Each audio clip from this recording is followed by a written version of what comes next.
I always thought of myself as a person who preferred peace and solitude. That's probably why I ended up agreeing to the trip. A few weeks earlier, my friend Jake had invited me to spend a weekend at a cabin his family owned in the woods. It seemed like the perfect opportunity to escape the noise of the city, the constant barrage of emails, and the never-ending bustle of work.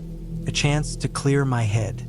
But little did I know, that weekend would turn out to be something entirely different from what I expected. The cabin was located deep in the woods, about 2 hours away from the nearest town. Jake had mentioned the area was pretty isolated, but that was part of its charm. No one around, no distractions, just nature, the sounds of trees swaying, and the crackling of a fire. I remember driving up that long dirt road, the thick trees on either side swallowing up the narrow path ahead. The air was crisp and fresh, and the smell of pine filled my lungs.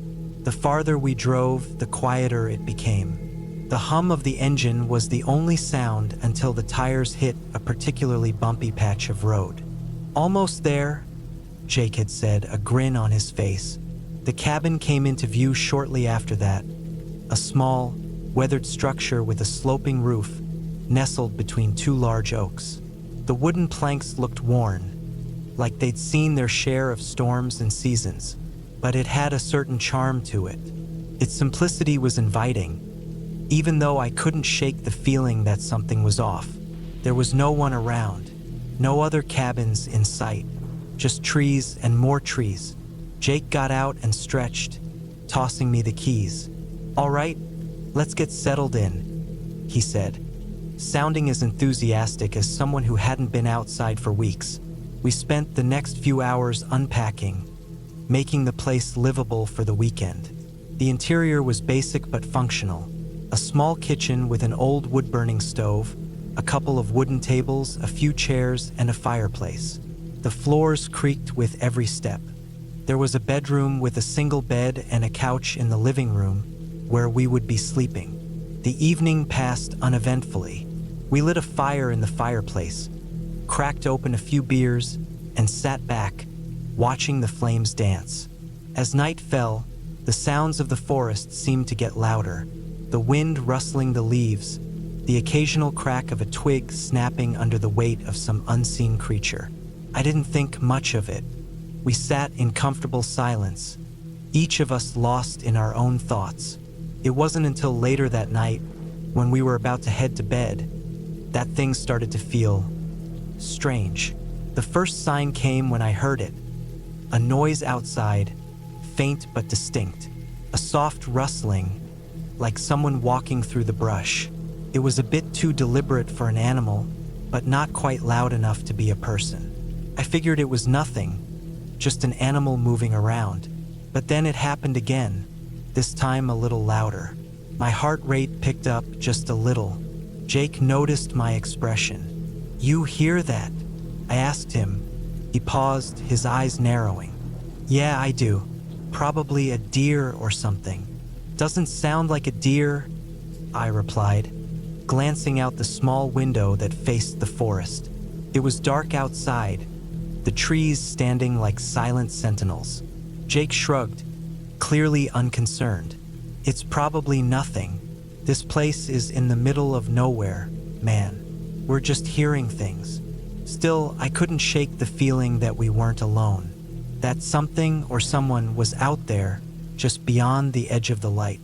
I tried to ignore it, but sleep didn't come easily. Every creak of the cabin, every gust of wind made me tense. I kept hearing the rustling outside, just faint enough to make me doubt myself. It was almost like someone was pacing around the cabin, circling it, trying to stay hidden in the shadows. By the time I finally drifted off, the cabin was still, the only sound the occasional crackle from the fire. I woke up with a start. The room was dim, the light barely filtering through the heavy curtains. I could hear the birds outside, the soft chirping of morning life beginning its day. But I didn't feel at ease. Something about the air felt off. Jake was still asleep on the couch, snoring softly. I glanced at the clock.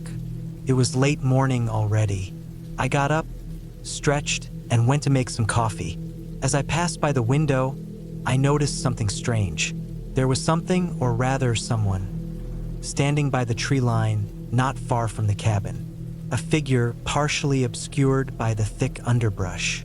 It was hard to tell who or what it was, but they were standing completely still, as though watching the cabin. I froze, my heart hammering in my chest. My first instinct was to call out, but I didn't want to alert whoever it was that we had noticed them.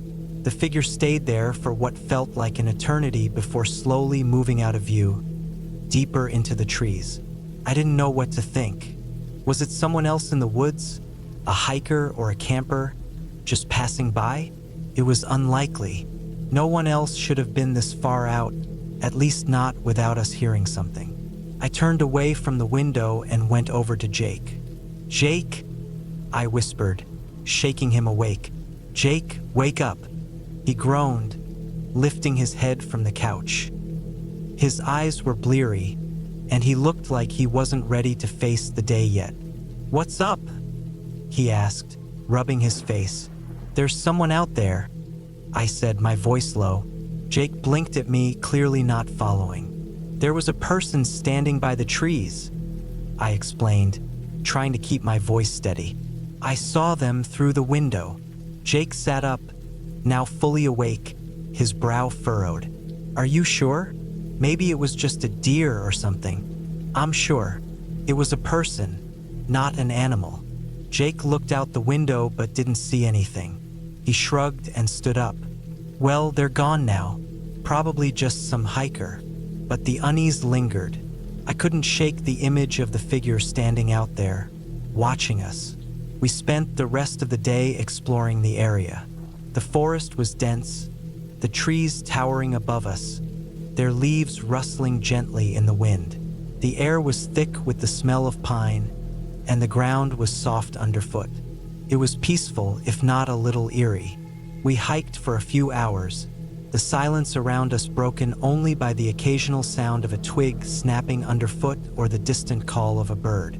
We found a small creek, its water crystal clear, and sat by the bank for a while, just taking it all in.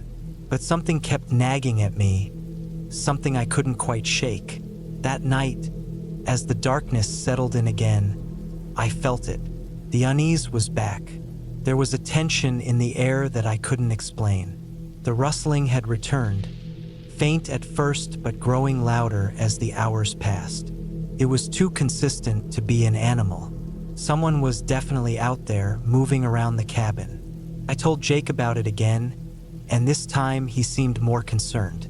He grabbed the flashlight and went outside, shining it around the perimeter of the cabin. The light bounced off the trees and the ground, but there was nothing there. "See? Nothing," Jake said, his voice a little strained now. "Maybe we're just hearing things." But I knew we weren't. Someone was out there. As the night wore on, the sounds grew more pronounced: footsteps, scraping noises, the occasional rustle of leaves. It felt like the person or people were getting closer.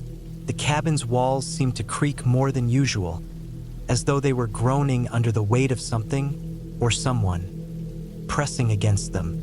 We both stayed awake, the tension thick in the air. And then, just as I thought I might finally get some sleep, I heard it. A knock, not on the door but on the window. Light, almost playful, but it sent a cold chill running through my spine. By the time the sun rose the next morning, we were packed and ready to leave. Whatever it was, whoever it was, had left. There were no signs of anyone nearby, and the forest was still as quiet as it had been before. But the feeling of unease, of being watched, never really left me. We never spoke about it again, but I've never forgotten that weekend. The cabin remains abandoned. The trees continue to grow around it, and I still can't shake the feeling that there's something, someone, watching from just beyond the treeline.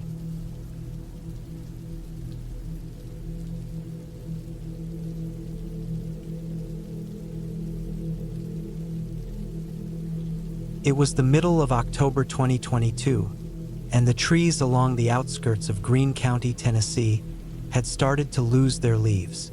I was 44 years old at the time, and I'd just gotten off a week-long haul job that had taken me from Kentucky down through Alabama. I'd been driving trucks for most of my life, the kind of work that keeps you away from people, keeps your mind somewhere in the hum of tires and long radio silences. After dropping off the last load near Knoxville, I decided to take a slower route home, a 2-lane highway that curved through the countryside. I told myself it was for the scenery. The truth was I didn't want to go straight back to the apartment I rented near Johnson City. It was small, empty, and smelled like boxed food and cleaning spray. My lease was almost up, and I didn't even know if I was going to renew it. I'd been stuck in a loop: work, sleep, drive, repeat. That loop had grown louder since the divorce. Cynthia and I had split 4 years before. She got the house and that old cabin her father built out in Mohawk. We never had kids, just a dog that died 6 months before things ended. She stayed out there in that cabin, worked remote for some real estate company in Asheville. We hadn't talked since the paperwork was done. She'd blocked me on everything, and I hadn't tried to get back in touch. I wasn't angry, just tired. Things fell apart like water dripping through a crack in the ceiling. Slow, quiet, until you looked up one day and saw the damage. That afternoon, after fueling up in Mosheim, I took County Road 56 without thinking about it too much. It was muscle memory. I used to take that road home every weekend, and at the far end of it, down a long gravel turnoff, was Cynthia's cabin. It was drizzling when I turned off the main road. I had the windows cracked, just enough to smell the damp leaves. The cab was quiet. I didn't play the radio. The heater hummed low, and the clouds were the color of wet concrete. I knew what was at the end of that turnoff, but I told myself I was just taking the scenic way through the hills, that I wasn't doing anything wrong, that it was just a road. I hadn't passed the cabin in 3 years. The gravel crunched under the tires. I slowed to almost a crawl. The woods felt closer than I remembered, like they'd grown in tighter around the road. Maybe they had. Maybe no one came this way anymore. Cynthia had always kept that place in good shape. Her dad had taught her how to fix the roof, stack the woodpile, even how to drain the pipes for winter. It was one of the reasons she loved the cabin. Said it reminded her of being a kid. It had been one of the reasons I hated it. No signal, no noise, nothing to distract you. Just trees and wind and time that didn't move. About halfway down the gravel lane, I passed the rusted mailbox with her last name still on it. Barnes. The flag was down. No footprints in the mud near it. That made me slow even more. I told myself maybe she'd gone on vacation, or maybe she moved. People did that. Maybe she sold it. That would have been the smart thing to do. Property out here was worth a lot more than it used to be. But as I crested the little hill that overlooked the cabin, I saw her old black Toyota still parked out front. Tires low, dusty. One of the taillights was busted. The red plastic broken out like someone had punched it. The grass around the cabin was higher than I remembered, but not wild. Someone had trimmed it maybe a month ago. The porch had a few empty planters on it. The swing was gone. That hit me harder than I expected. She used to sit out there every morning with a cup of tea, even when it was cold. I should have kept driving, but I didn't. I pulled over about 20 feet from the driveway. I kept the engine running. The drizzle had turned into rain now, slow but steady. It dimpled the windshield and made the world quieter, more still. I watched the cabin for a long time. There were no lights on, no movement. The curtains in the front window were closed. There was something off about the place that I couldn't name yet. Just a low feeling in my chest, like the kind of pressure you feel before a storm really breaks. And then I saw it. First, I thought it was a shadow, but it moved. Someone was inside. The figure passed by the front window, quick, like it was moving from one room to another. I leaned forward and stared hard at the glass. Nothing. No second pass. No light turned on. It didn't look like Cynthia. I don't know how I knew that, but I did. The build was different. Taller. Thinner. And the movement, there was something strange about it. Like whoever it was didn't want to be seen, but also wasn't hiding well. Like they were watching for someone or waiting. I turned off the engine and sat in silence. I didn't know what I was doing. I should have just backed out and left. Called the county sheriff if I really thought someone had broken in. But instead, I got out of the truck and stood there in the rain. I didn't step onto the property. I just looked. The front door was shut, but the screen door was hanging loose on one hinge, swaying slightly with the breeze. The porch boards looked darker than they should have been, wet and swollen. There was a piece of mail half-soaked near the door, stuck against the post like it had been dropped and never picked up. The longer I looked, the worse I felt, like something was wrong inside that house. And then I noticed something else. The back of the Toyota had a large dent near the license plate, rusted around the edges. That wasn't there before. Cynthia had always taken care of her car, but this looked like it had been there for months, and the windows were so dirty I couldn't see through them. I was still just standing there when I heard the noise, a dull thump from inside the cabin, followed by another. It sounded like something falling, not hard, but steady, like someone dropping a heavy box onto wood. And then it stopped. My heart was hammering. I didn't move. It was only when I looked up at the side window, partially covered by a curtain, that I saw something pressed against the glass. A face, or what looked like one. It was gone in an instant, but I saw it. Too pale, eyes too dark, like it was watching me. I backed up slowly, nearly tripping over the uneven gravel. Got back in the truck, locked the doors. I turned the key and the engine came alive. I didn't look at the cabin again as I threw it into reverse. The rear wheels spun a little in the mud, but I got traction and backed out toward the road. I didn't stop again until I was a full mile away. Only then did I breathe. I pulled off to the side and sat there for a while, hands on the wheel. I didn't call anyone, didn't know what to say. That I saw something? That I thought maybe my ex-wife's house had been taken over by someone else? It didn't feel like a burglary, and it sure as hell didn't feel like Cynthia was living there anymore. I drove home the long way, didn't eat that night, couldn't sleep either. The next day, I called someone I knew from the county clerk's office, just to ask, casually, if the property had been sold.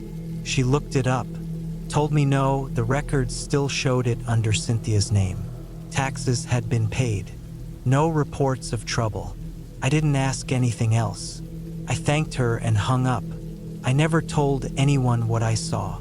A month later, I passed by the road again on purpose. The mailbox was gone, just a post sticking out of the mud. The driveway was chained shut with a heavy lock. And the Toyota? Gone too. I haven't gone back since. Sometimes, when I lie awake at night, I wonder if she really left. If someone forced her out.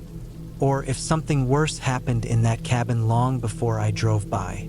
But I'll never know, because I won't go back down that road again. And whatever I saw in the window that day, that face, that movement, it's burned into me like a scar. Not because it was supernatural, not because it was impossible, but because it was real, because something was wrong, and because no one will ever know but me.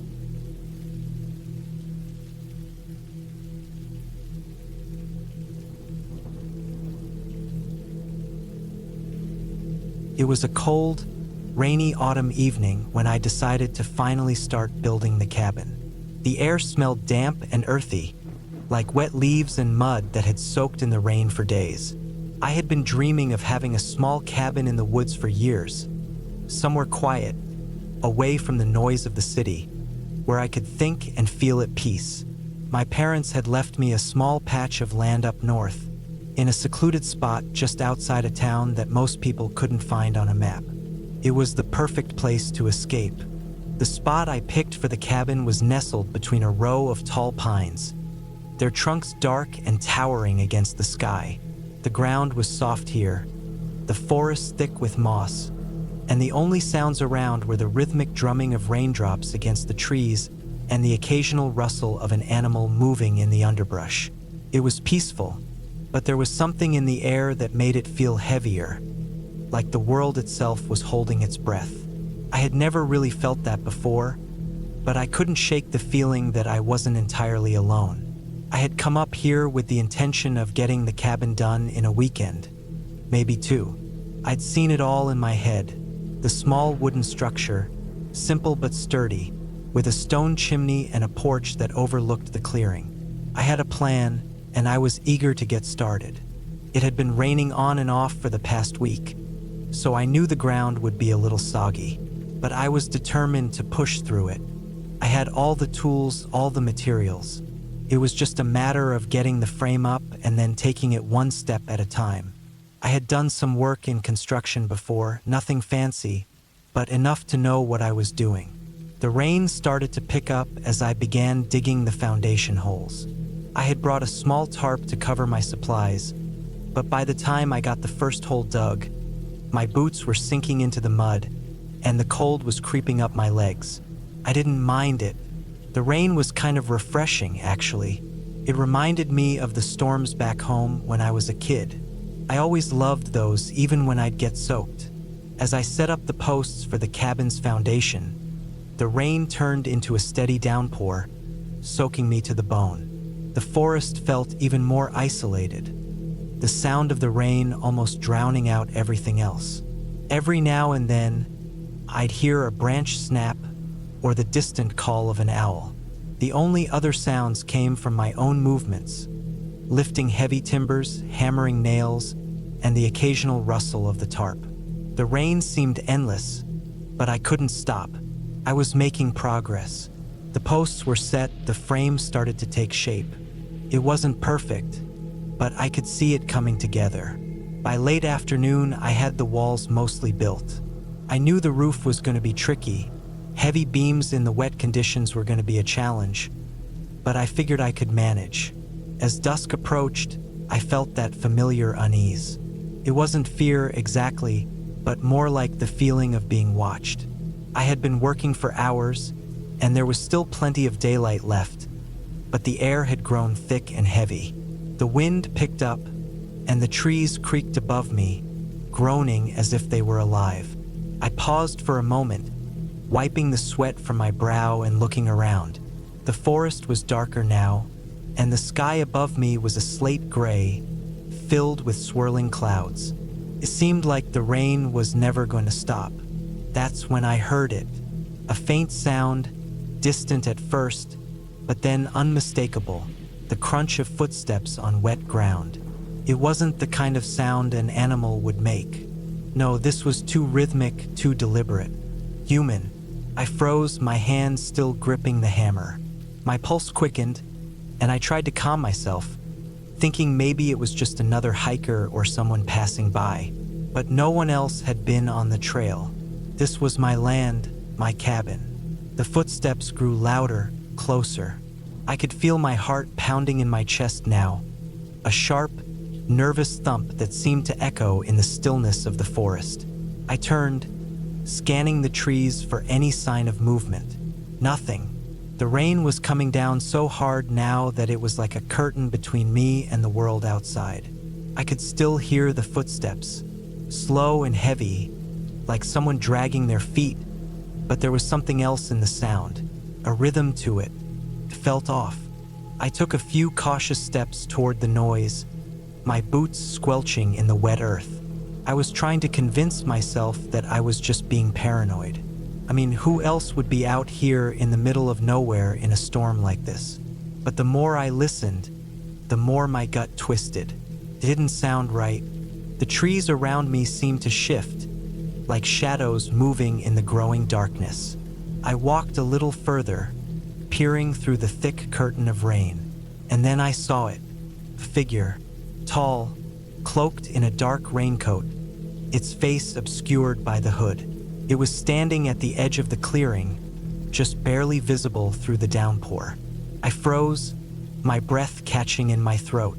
I couldn't make out any details beyond the outline of the figure, but the way it stood there, unmoving, unnervingly still, it made my skin crawl. I should have gone back to the cabin. I should have grabbed my tools and made a run for it, but I couldn't. Something was holding me there, some stupid curiosity. The figure shifted, taking a slow step forward. My heart pounded louder now, and I felt an overwhelming sense of dread wash over me. I wasn't alone. This person, whoever they were, wasn't just passing by. They were watching me. Without thinking, I took a step toward the figure. The rain poured down harder, the world reduced to a blur of water and shadows. "Hello," I called out, my voice cracking as soon as the words left my mouth. I instantly regretted it. The figure didn't respond. It didn't even move. It just stood there, staring at me. I couldn't see the eyes, but I felt their weight on me, heavy and unblinking. Another step, then another. The figure took a step back, as if beckoning me to follow. I stood frozen, my legs trembling. My mind raced, trying to make sense of it. This couldn't be happening, but it was. And the more I stood there, the more my instincts screamed at me to run. I turned on my heel, my boots slipping on the slick ground as I hurried back to the half-built cabin. My heart hammered in my chest, my breath ragged as I moved faster and faster. The sound of my footsteps drowned out by the relentless rain. I made it to the cabin and slammed the door shut behind me. My hands were shaking as I tried to lock it, but the latch wouldn't budge. I fumbled with it, my heart racing. And then there was a knock, slow, methodical, as if the person knew exactly what they were doing. Knock, knock, knock. I didn't move, couldn't. I pressed my back to the wall, holding my breath, hoping whatever it was would just leave. But the knocks kept coming, over and over like a warning. Finally, after what felt like an eternity, the knocking stopped. I didn't dare move. I didn't dare breathe. Minutes passed, maybe more. The rain kept coming down, relentless and heavy. The figure was gone, but the sound of its presence lingered, thick in the air, like something was still out there, waiting. By the time I finally managed to fall asleep, exhausted and tense, I couldn't shake the feeling that the woods weren't as empty as I had once thought. The next morning, the rain had stopped. The sun peeked out from behind the clouds, casting pale rays through the wet trees. I ventured outside, cautiously scanning the forest. There was no sign of the figure from last night, but the ground was different. The area where I had seen the figure was covered in large, muddy footprints. No one else had been up here, not in weeks. I left the cabin unfinished. There was no point in staying. The forest had made its point. I wasn't welcome. I haven't been back since.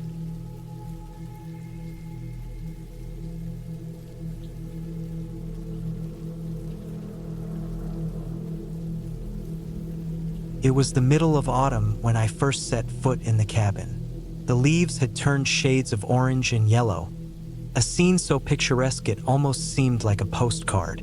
But nothing about that place was postcard perfect. There was a heaviness in the air, something off, a lingering sense of dread that settled in my stomach the moment I stepped onto the creaky wooden porch. I had been sent out on assignment by a government agency, the Crown Agents to be precise. The kind of work they did, well, it wasn't always the kind of thing you could talk about. The pay was good, the work was sporadic, but it was often dangerous. This job seemed simple enough. Go to an isolated cabin, observe, gather information, and report back. They didn't even tell me exactly what I was observing, just that I needed to keep my eyes open and stay sharp. It wasn't until later that I learned the full details and the horror that awaited me. The cabin was located in the forests of northern Canada, far from any major town. The nearest settlement was a small, dying village, barely a collection of homes tucked away along the railway. There was only one road that led to the cabin, a narrow, overgrown dirt path that twisted and turned through the trees, a maze of nature. The kind of place where you could get lost and no one would find you for days, if not longer. In short, it was perfect for the job they wanted me to do. I arrived there late in the afternoon, the sun already dipping below the horizon. The cabin was old, built from dark timber, its roof covered with moss and lichen, as though nature itself was slowly swallowing it whole. The windows were boarded up, and there was no sign of life. No smoke rising from the chimney, no lights in the windows. It was as if the cabin had been abandoned for years, though I knew better. I was supposed to be there after all. As I unloaded my gear and made my way inside, a strange silence settled around me. The air smelled of damp wood and decay, and the floors creaked beneath my boots. I set up my things quickly, not wasting much time in the empty, cold space. The agency had made it clear I was to be on my own, but I was used to working in isolation. This is what I did best. Nightfall came swiftly, and with it, a cold that bit into my skin. I tried to make a fire, but the wood was damp, and the kindling wouldn't catch. I bundled myself up in my jacket and sat by the window, watching the shadows stretch across the ground. My only company was the occasional scurrying of wildlife outside and the soft howl of the wind through the trees. It wasn't until later that I realized how eerily quiet the forest was, as though even the animals knew something was wrong. That was when I saw him. At first, I thought it was just my imagination, the flicker of movement at the edge of the trees. But then I saw it again, a figure, cloaked in darkness, moving between the trunks of the pines. It wasn't an animal, at least not the kind of animal that should have been out there. This thing, whatever it was, walked upright. Its movements were unnaturally smooth, almost too fluid, and there was a strange shape to its silhouette, like it wasn't quite human. I didn't know whether to stay put or run, but I did the only thing that made sense.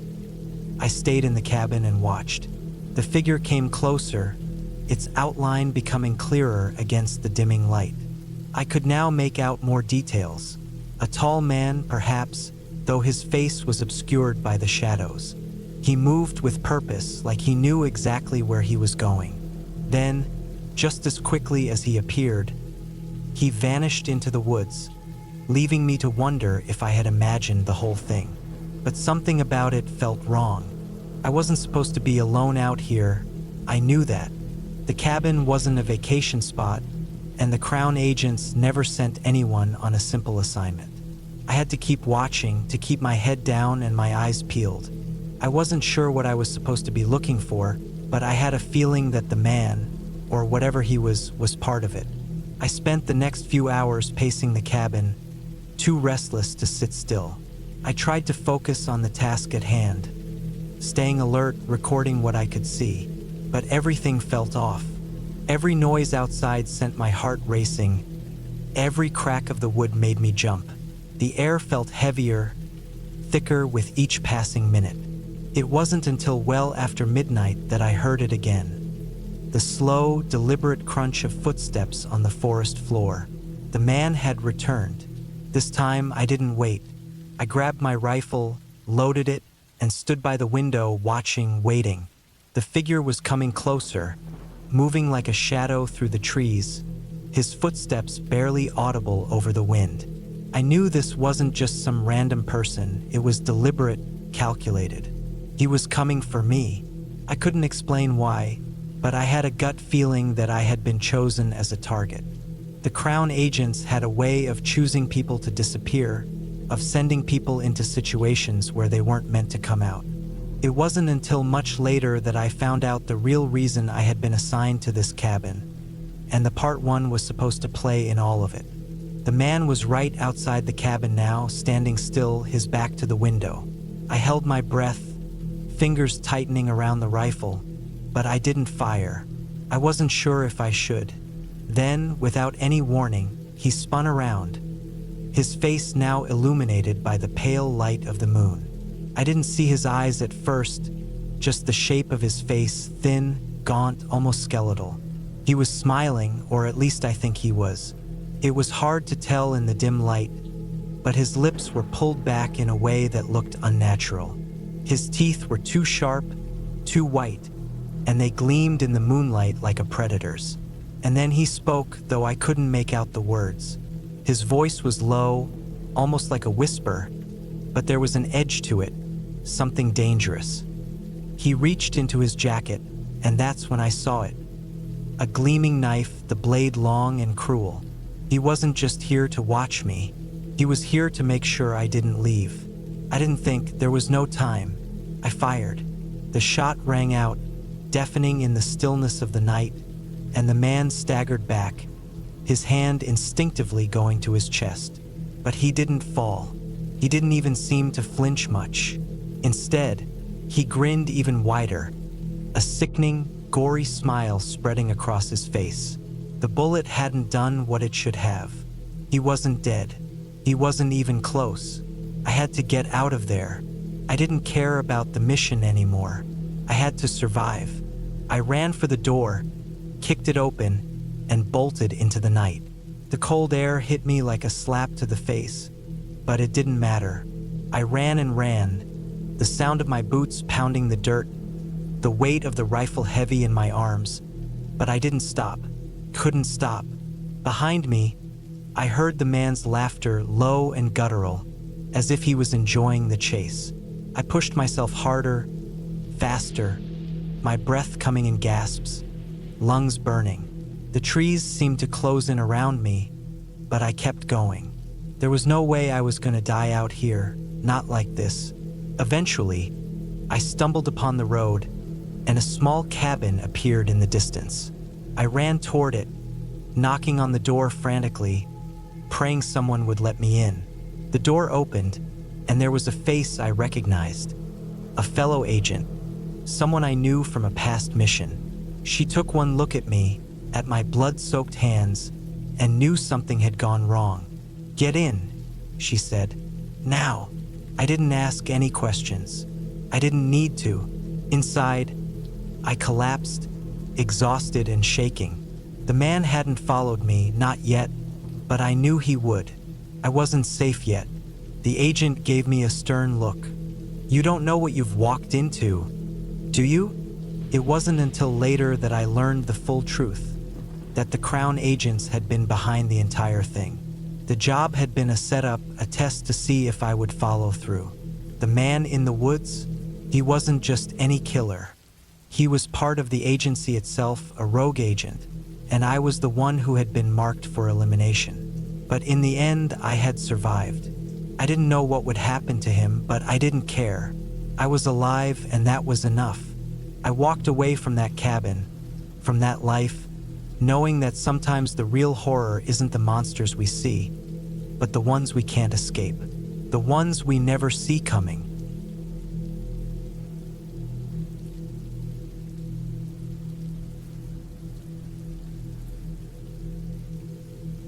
It was early November, the kind of chill that bites at your skin and seeps through your jacket, turning every breath into a visible puff. I had been hunting with my uncle in the Northwoods for years, but this time, it felt different. This time, I was alone. It was supposed to be a routine trip, a few days at his old hunting cabin deep in the woods. He had left me the place after he passed away last winter, and I hadn't been back since. The memories from last year were still fresh, the cold, the hunts, the camaraderie between us. But now it was just me, and I couldn't shake the feeling that the cabin wasn't as welcoming as it once was. I pulled the truck to the narrow gravel driveway that led to the cabin. The tires crunched under the weight, echoing in the stillness. There was no one around, no other cars, no signs of life, just the dark, towering pines that surrounded the cabin like silent sentinels. The evening light was dimming quickly, the sun sinking below the horizon faster than I would have liked. I wasn't much for night hunting anymore, but it seemed fitting to start off alone. The cabin itself was small, a wooden structure with a steep roof and faded red paint that had long since peeled from the harsh winters. There was something rustic and comforting about it, though. The kind of place you could imagine disappearing into for weeks and never needing to leave. My uncle had built it himself from the ground up. There were old deer antlers hanging on the walls and a rifle above the fireplace. It had all the trappings of a true hunting cabin. I unloaded the truck, bringing in my gear: rifle, ammo, hunting knife, and a few cans of food. The place hadn't been used in almost a year, but it looked like it was still in decent shape. The wooden floors creaked underfoot as I stepped inside. A fireplace sat at one end of the room, with a pile of split logs next to it. I built a quick fire, the crackling flames filling the cabin with warmth. Outside, the night had fallen completely. The wind started to pick up, shaking the branches of the trees and whistling through the cracks of the cabin. I settled into an old armchair, pulling a blanket over my legs as I relaxed in front of the fire. It was quiet, too quiet. Normally, you'd hear the chirping of crickets, the rustling of animals in the woods. But tonight, there was nothing, not even a breeze. I chalked it up to the isolation. After all, I wasn't used to being alone in the woods anymore. The fire burned down to embers, and I decided to get some sleep. I locked the door, knowing full well that there wasn't anyone else out here for miles. I pulled my jacket up to my chin and closed my eyes, listening to the creak of the cabin in the wind. I woke up later that night to a sound. It was subtle at first, something almost imperceptible. A low scrape, like something moving against the walls of the cabin. My eyes snapped open, and I lay still, straining my ears. The sound stopped, then started again. This time it was louder, followed by a thud. I sat up quickly, heart pounding in my chest. The fire had burned out, leaving only the faint glow of dying embers. The cabin was nearly pitch black except for the small light that filtered in from the window. I grabbed my rifle from the corner, feeling the cold metal in my hands. The scraping sound came again, and this time it was unmistakable. It wasn't the wind or an animal. Someone or something was outside. I quietly rose from the chair and moved to the window, trying not to make a sound. Through the glass, all I could see was the dark silhouette of the trees, swaying in the wind. There was no movement, no figures standing outside, but the sound was still there. I felt a chill run down my spine. It was too late for anyone to be out there. The only thing that should have been in these woods was wildlife. But the noise continued, scraping, then thudding, coming from the back of the cabin. I moved slowly, quietly toward the door. Then I heard it, a faint tapping against the glass, like fingers rapping on the window. I froze. My heart stopped for a second. There was no way it could be an animal. The tapping was too deliberate, too human. I couldn't just wait and do nothing. I had to know what was out there. Slowly, I unlatched the door, trying to make as little noise as possible. The cold night air hit me like a slap to the face as I stepped out onto the porch, rifle in hand. The woods were eerily silent, and the only sound was the wind rustling through the trees. I moved cautiously, staying low to the ground, my eyes scanning the perimeter. The tapping had stopped, but I didn't let my guard down. I wasn't sure what I expected, maybe an animal, maybe someone playing a prank, but I wasn't taking any chances. The hairs on the back of my neck stood up as I circled the cabin. I reached the backside and noticed something strange. The window was open, not wide, but just enough that it couldn't have been left that way by mistake. My uncle had always kept things in perfect condition. There was no way he would have left a window open, especially not in the dead of winter. Then I saw it, a trail in the snow leading off into the woods. It was faint, barely noticeable, but there. Someone had been walking around the cabin. I followed the trail. The snow crunched under my boots as I moved deeper into the woods. The moon was hidden behind the clouds, and the only light came from the pale glow of the cabin. It felt like I was walking into the abyss, each step farther from safety. But I had to know. The trail led me to a clearing. The trees opened up to reveal a small, abandoned shack. It was old, falling apart, with rotting wood and a sagging roof. It looked like it hadn't been touched in years, but the footprints continued to the door of the shack, where they stopped. I stood there for a moment, staring at the shack. Every instinct told me to turn back, but I couldn't. Not now. I crept forward, keeping my eyes peeled for any movement.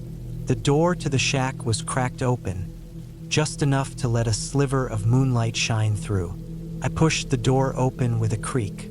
Inside it was dark, too dark to see anything clearly, but there was something there, something that made the hairs on the back of my neck stand up. I reached into my jacket pocket and pulled out a flashlight, flicking it on. The beam of light hit the far wall, and I froze. There, in the corner, was a figure. It was hunched over, almost crouching, as though it had been waiting for me. Its face was shadowed, but I could see its outline: long, ragged clothes, matted hair hanging down. And its eyes. The eyes glinted in the darkness, but they weren't human eyes. They were wide, almost unnatural, like something watching me. I backed away slowly, my heart pounding in my chest. The figure didn't move, but I could feel its gaze on me, like it was studying me. And then, out of nowhere, I heard a voice. It wasn't a voice at all, really. More like a low, guttural growl, emanating from deep within the figure's throat. My breath hitched, and I felt the ground shift beneath me. I wasn't alone. This wasn't just some lost wanderer in the woods. This was something else, something I couldn't explain. I didn't wait for it to make another move. I turned and bolted for the cabin, not looking back. The cold night air stung my face as I ran, my breath coming in short, panicked gasps. I could hear something behind me, moving through the trees, but I didn't dare look. I reached the cabin, slamming the door shut behind me. My heart was racing, my hands shaking as I locked the door. I backed away from the window, my mind reeling. Was it a person or something else entirely? The rest of the night was a blur. I spent it sitting in that cabin, gun in hand, eyes darting to every corner, every shadow. But nothing came. By morning, the air was still and quiet, as though nothing had happened at all. The wind had died down, and the sun rose over the snow-covered landscape, casting a warm glow on everything it touched. But I couldn't shake the feeling. Something was out there, watching. I spent the rest of the day gathering my things and preparing to leave. The woods were too silent, too strange. I didn't care to find out what I had encountered in that shack. As I packed up the truck, I couldn't help but look over my shoulder, as if I expected to see the figure standing in the trees. I left the cabin, the woods, and the memories behind, but I knew one thing for sure: I wasn't coming back.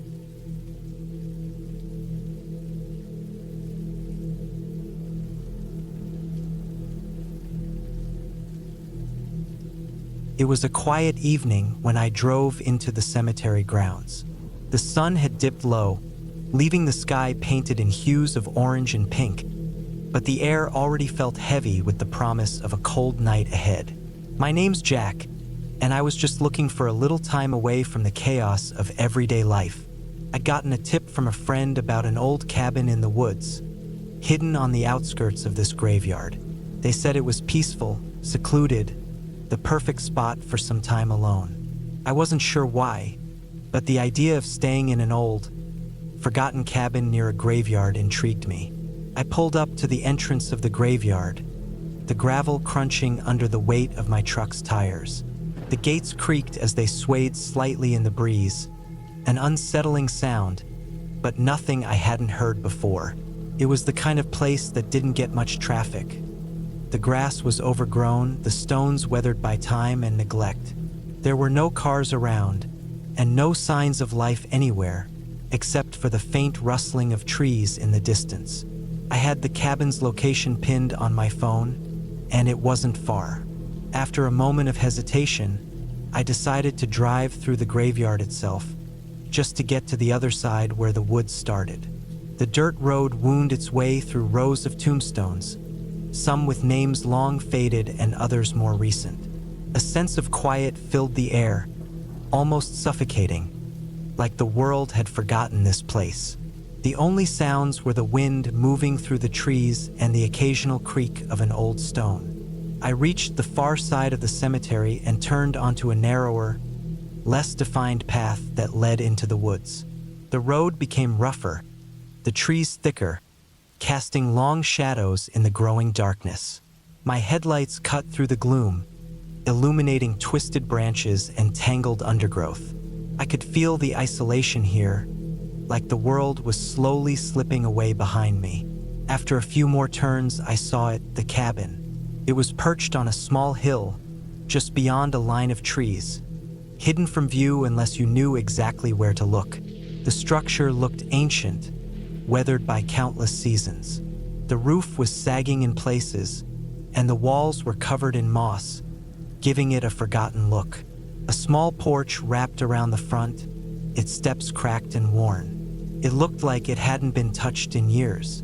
I parked my truck a little ways down from the cabin and grabbed my bag from the passenger seat. The air was cool now, and the sound of rustling leaves and distant bird calls filled the silence.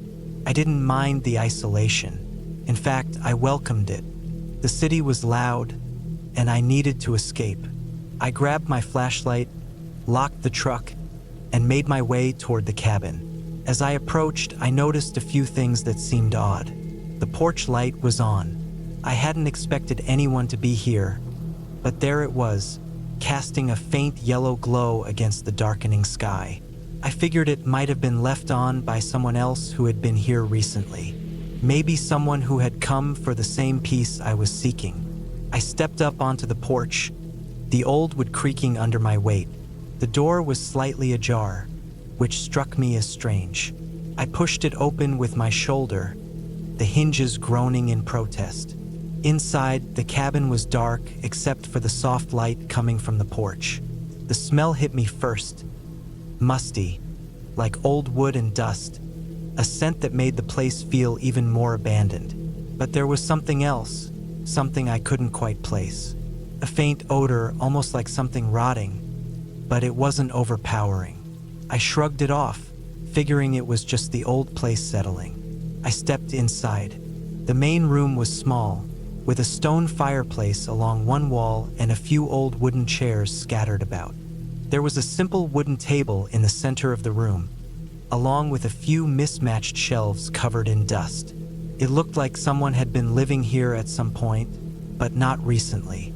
Cobwebs clung to the corners, and the furniture had that faded, aged look, as though it had been left behind for too long. I set my bag down on the table and started to explore.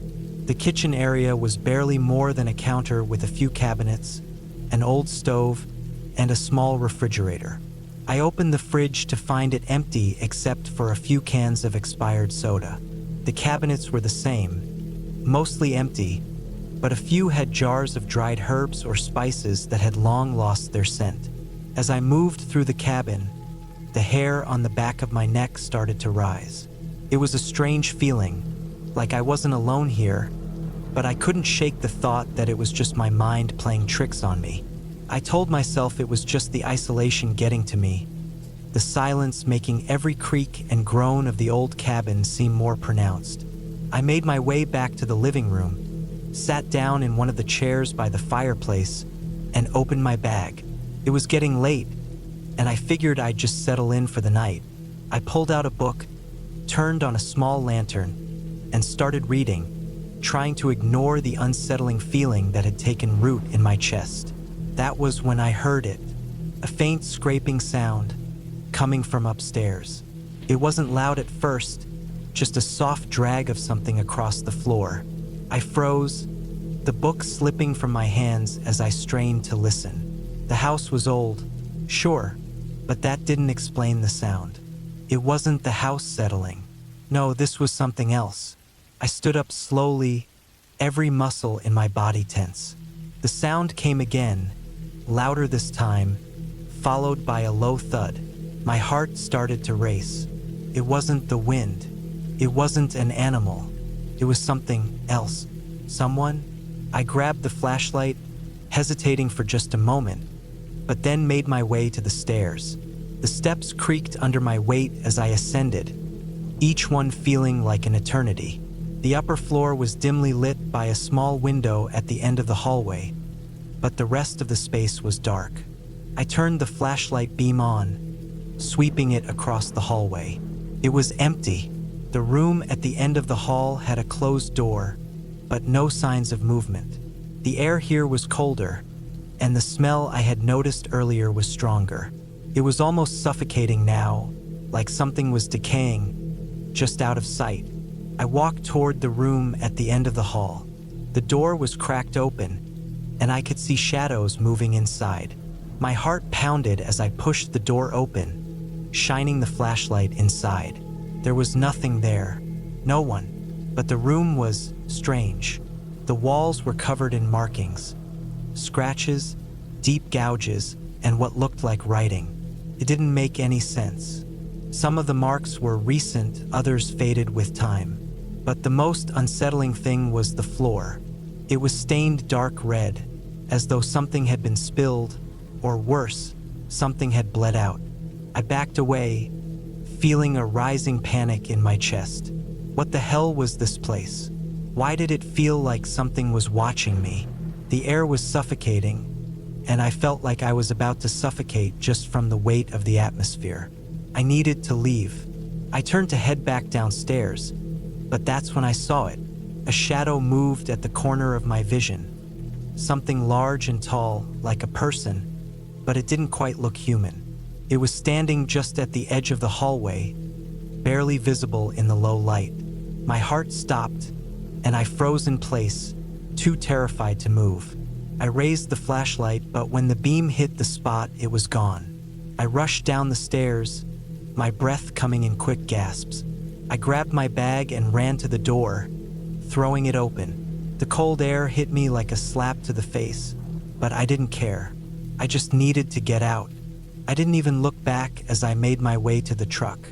My hands were shaking as I fumbled for the keys, finally managing to start the engine. I peeled out of the driveway, not stopping until I was miles away from the cabin. I had no idea what I had just experienced, but I knew one thing for sure. I wasn't going back. The graveyard was behind me now, and as I drove down the winding road, I couldn't shake the feeling that something was still out there, watching, waiting. But I never went back to find out. The graveyard cabin was left behind, forgotten by time, but it didn't forget me.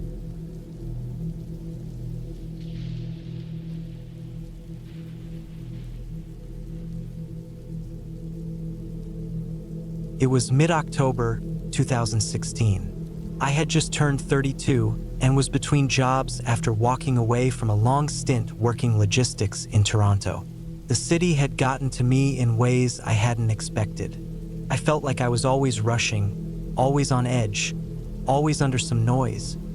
People, cars, horns, subways, elevator music, static. So, when my uncle asked if I wanted to check in on the old trapline cabin he used to keep up in northern Ontario, I didn't hesitate. He hadn't been up there in over a decade, not since his back gave out, and he thought it might be a good time to check that nothing had been vandalized or grown over. I think he just wanted to relive a piece of something he missed through me. He gave me a hand-drawn map, an old key on a rusted ring, and a long warning to keep an eye on my fuel and stay clear of bare paths. I took it all seriously. That far up north, you couldn't rely on cell signal. People barely drove the gravel roads past certain town lines. It was thick bush country. You could disappear up there and no one would know for days. I packed a couple jerry cans, a camping stove, canned goods, a flashlight, matches, a folding saw, my fixed-blade hunting knife, some rope, a basic first aid kit, and a well-used .308 rifle with a scope. Not because I wanted to hunt, I wasn't a hunter, but because the woods didn't care whether you were armed or not. If a bear got curious or a wolf pack started trailing you, it wouldn't matter that you were just there to look. The drive up took nearly a full day. Past Sudbury, things thinned out fast. By the time I turned off the Trans-Canada onto a road that wasn't even labeled on my GPS, I knew I was headed somewhere old. Forgotten by design. It was late afternoon when I finally spotted the crooked sign my uncle had described. Forbes Creek, burned into a plank of birch nailed to a tree that had outgrown it. The trail beyond it wasn't a road anymore. Not really. My Tacoma bucked and jolted through the thickening bush, dry ruts lined with small saplings. I kept going, crawling along, careful not to pop a tire. After a few kilometers of that, I stopped and walked the rest. The path turned into a foot trail, overgrown and choked with ferns and saplings. But it was there, buried under it all. The memory of men passing through. My boots found the remnants of where the ground had once been cleared, tamped by years of footfall, now forgotten. After maybe 40 minutes of trudging uphill, I saw the cabin. It was set in a dip of clearing between low pines, birch, and tamaracks. It had clearly aged. The roof was bowed, moss and saplings crept up the sides, and one of the shutters hung by a single rusted hinge. But it stood. The walls were solid, and the little brick chimney rose through the sloped tin roof like it had grown there. It was ugly and perfect. I pushed the door. It didn't budge. So I pulled the key from around my neck and worked it into the old iron lock. It turned with resistance, and when I pushed again, the door opened with a crackle of dry timber. Inside, it smelled like old wood, sap, and dust. The kind of smell you only get when a place has been left to itself for a long time. Not rotting, just waiting. There was a table, a cot with an old wool blanket, a rusted pot-bellied stove, a row of hooks on the wall, and a few boxes stacked beneath a boarded-up window. I walked the perimeter slowly, no sign of animals having nested inside. No scat, no torn pape. I even clapped loudly to spook anything hiding. Nothing, just me and the air and the creak of the floorboards under my boots. I lit a fire in the stove using dry bark and sticks I found under the eaves, then unloaded some of my gear. That night, I ate beans with bread and sat in silence. I left the door cracked slightly to let in the night air. I couldn't remember the last time I had heard nothing. No planes, no distant traffic, no voices. Just the wind pressing through the trees and the occasional pop of the stove. I should have known that kind of quiet only comes before something. The first 2 days passed without much thought. I explored the surrounding woods, checked the old trapline paths that ran north from the cabin in zigzags. I found rusted steel traps still nailed to trees, some snapped shut and buried under moss. No footprints, no game trails, just old woods reclaiming old habits. At one point, I found a weathered outbuilding half collapsed, with the remains of an old snowmobile under a tarp. It was covered in lichen and porcupine droppings. The third night was when things started to shift. It began with a noise outside around midnight. Not an animal, not even the kind of snap and rustle you expect. It was more like something being dragged, long and slow, like a shovel through gravel. I sat up on the cot, ears straining. The fire had died low, and the only light came from the embers inside the stove and a bit of moonlight bleeding through the crack in the door. The dragging sound stopped. Then I heard a series of short, wet impacts, like something heavy hitting the ground again and again. I stood, picked up the rifle from where it leaned against the wall, and moved to the door. I pressed it open slowly, wincing at the squeak of the hinges. The night outside was thick with shadow and frost. My breath coiled into the dark like smoke. Nothing moved. No wind now, just cold and silence. Then I saw it. At the edge of the tree line, maybe 50 feet out, something had gouged a trail through the moss and soil. A shallow groove that stretched out of view. And at the end of it was a shape. Long, pale, unmoving. I couldn't tell what it was exactly. It didn't look like any animal I recognized. Maybe a deer, but stripped of hair and thin like it had starved. I couldn't tell if it was breathing. I stood there for 10 minutes, watching. Nothing moved. No sounds, no barges, no bugs. Then I stepped back and shut the door. I didn't sleep. By morning, the trail was still there, but the shape was gone. No blood, no fur, just the groove in the soil like something had been pulled and then released. I walked the perimeter, scanning the trees. Nothing. No fresh tracks except my own from the night before. That day, I didn't go far.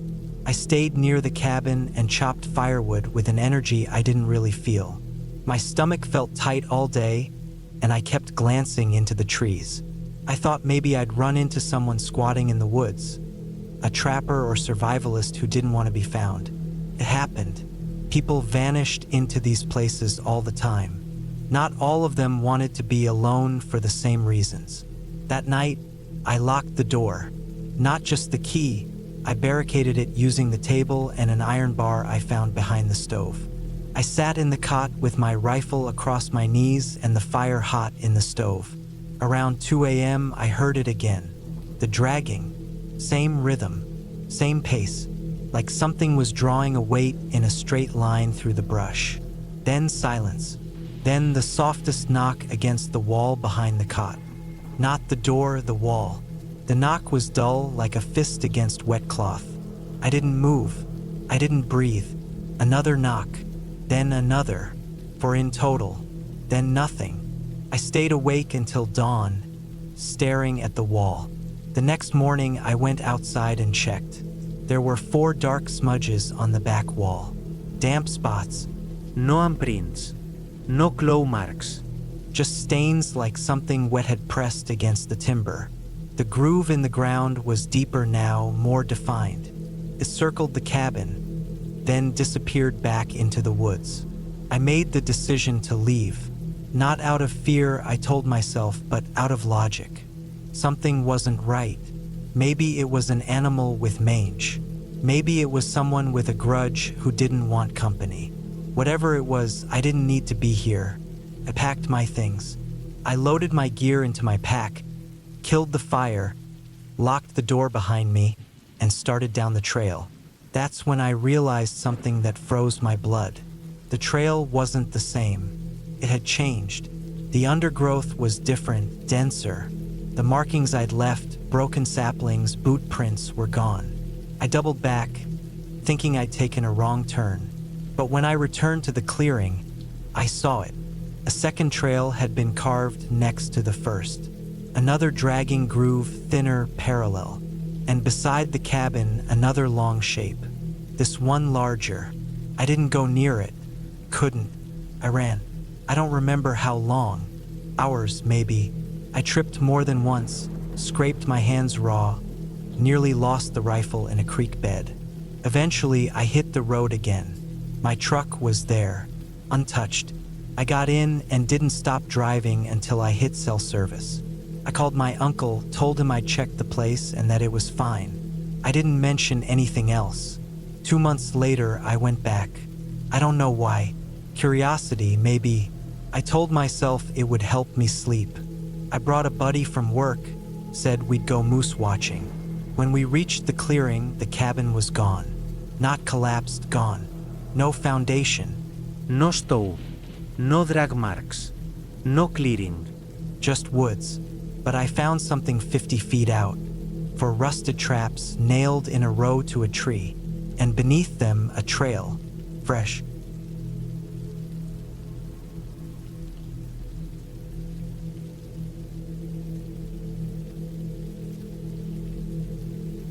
I was 34 when I took a solo trip to a remote part of northern Montana. It was 2019, late September, and I had just finished a messy breakup. I needed to get out of the city and breathe somewhere that didn't smell like pavement or exhaust. A friend from college had a cousin who owned a small, basic hunting cabin up in the woods near the Canadian border. He owed me a favor and gave me the code to the lockbox with the keys. No one had been up there since the previous winter. I took my old 2002 Tacoma, packed it up with canned food, some hiking gear, a couple propane tanks, and a .22 rifle just in case. I wasn't a hunter, but I knew the area had bears and wolves, and the thought of being completely unarmed out there didn't sit right with me. The cabin sat near a bend in an old logging road, 20 miles from the nearest town. A faded place with one gas station and a diner that barely stayed open past lunch. I drove up with no expectations. Just peace and quiet, maybe some reading, maybe a few hikes. I wanted to be alone. The place was simple. One room with a wood stove, a table, a cot, and a tiny kitchen sink that drained into a bucket underneath. No plumbing. The toilet was an outhouse, about 30 yards behind the cabin, on a narrow dirt path surrounded by thick pine. There was no cell service, no neighbors, and the nearest ranger station was probably 2 hours by truck. That first night, I sat outside on the small porch, eating a can of chili and watching the trees go dark.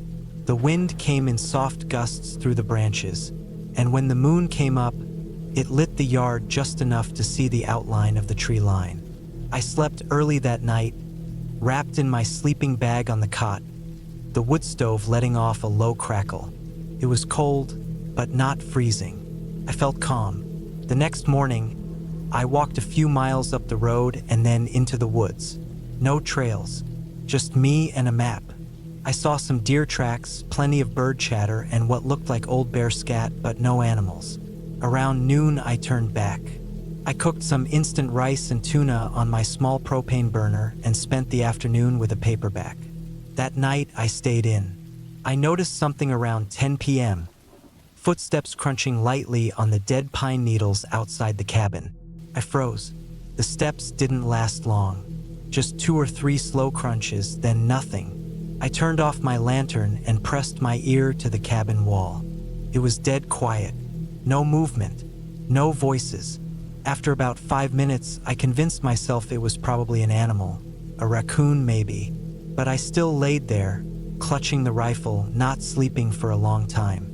The next morning, I checked around the cabin. I didn't see any footprints, but the ground was hard and dry. Nothing really held a mark.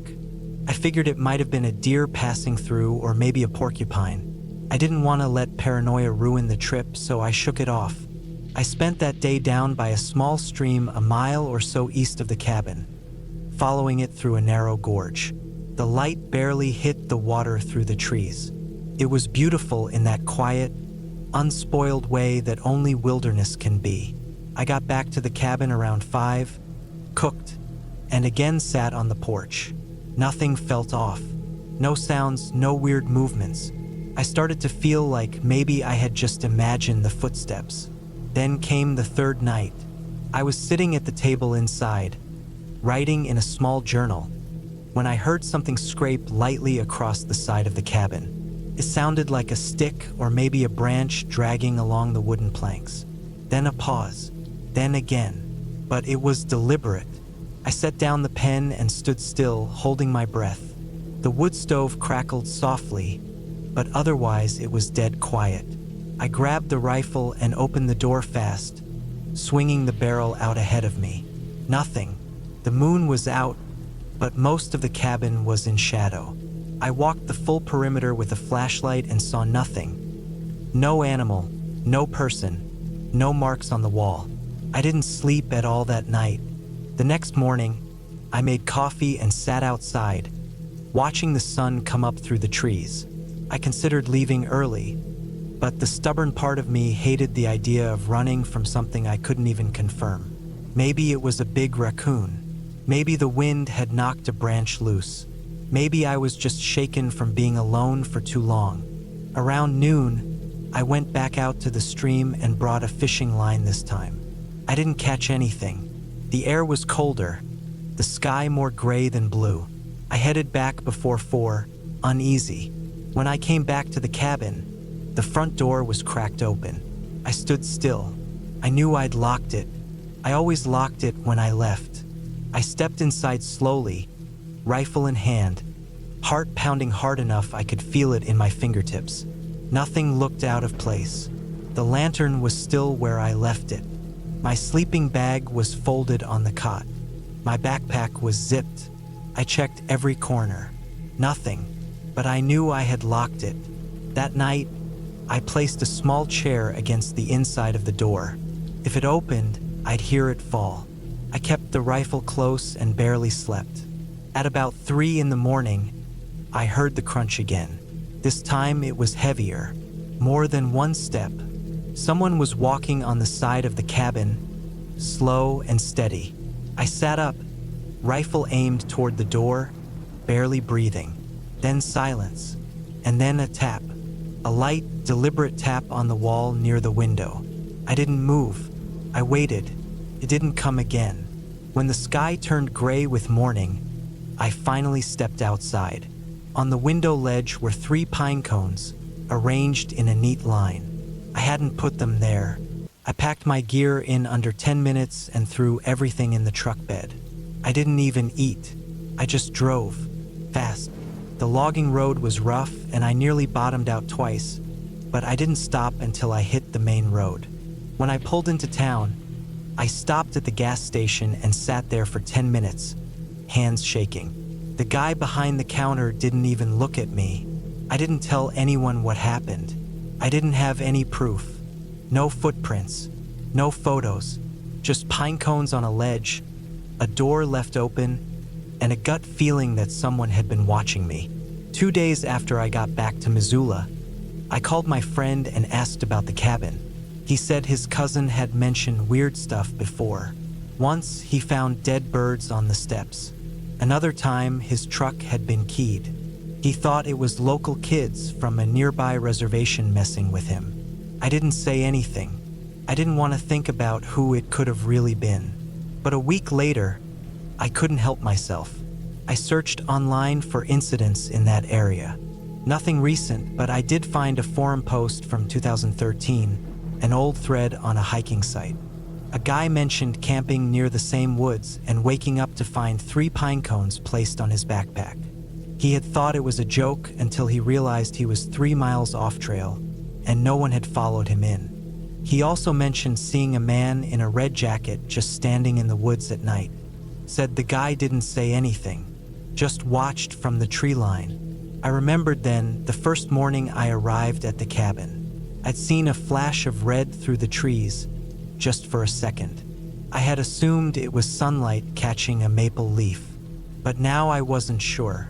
I haven't gone back to that cabin. I don't plan to. I still think about it though, especially when I go camping. I checked the doors 3 times now. I set up small traps, thread across the doorway, twigs balanced in loose piles by the steps. Nothing complicated, just enough to let me know if someone's passed through. I don't believe in ghosts, but I do believe in people. And some of them don't want to be seen. Some of them wait out in the woods watching quietly just to see how long you'll stay.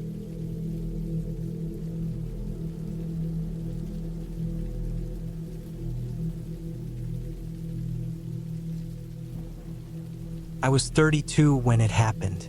Back then, I worked as a contract surveyor for land development out in Arizona. Most of the jobs were short-term. A lot of them were near Phoenix or Flagstaff, but every once in a while, a company would ask me to go deeper into more remote parts of the state.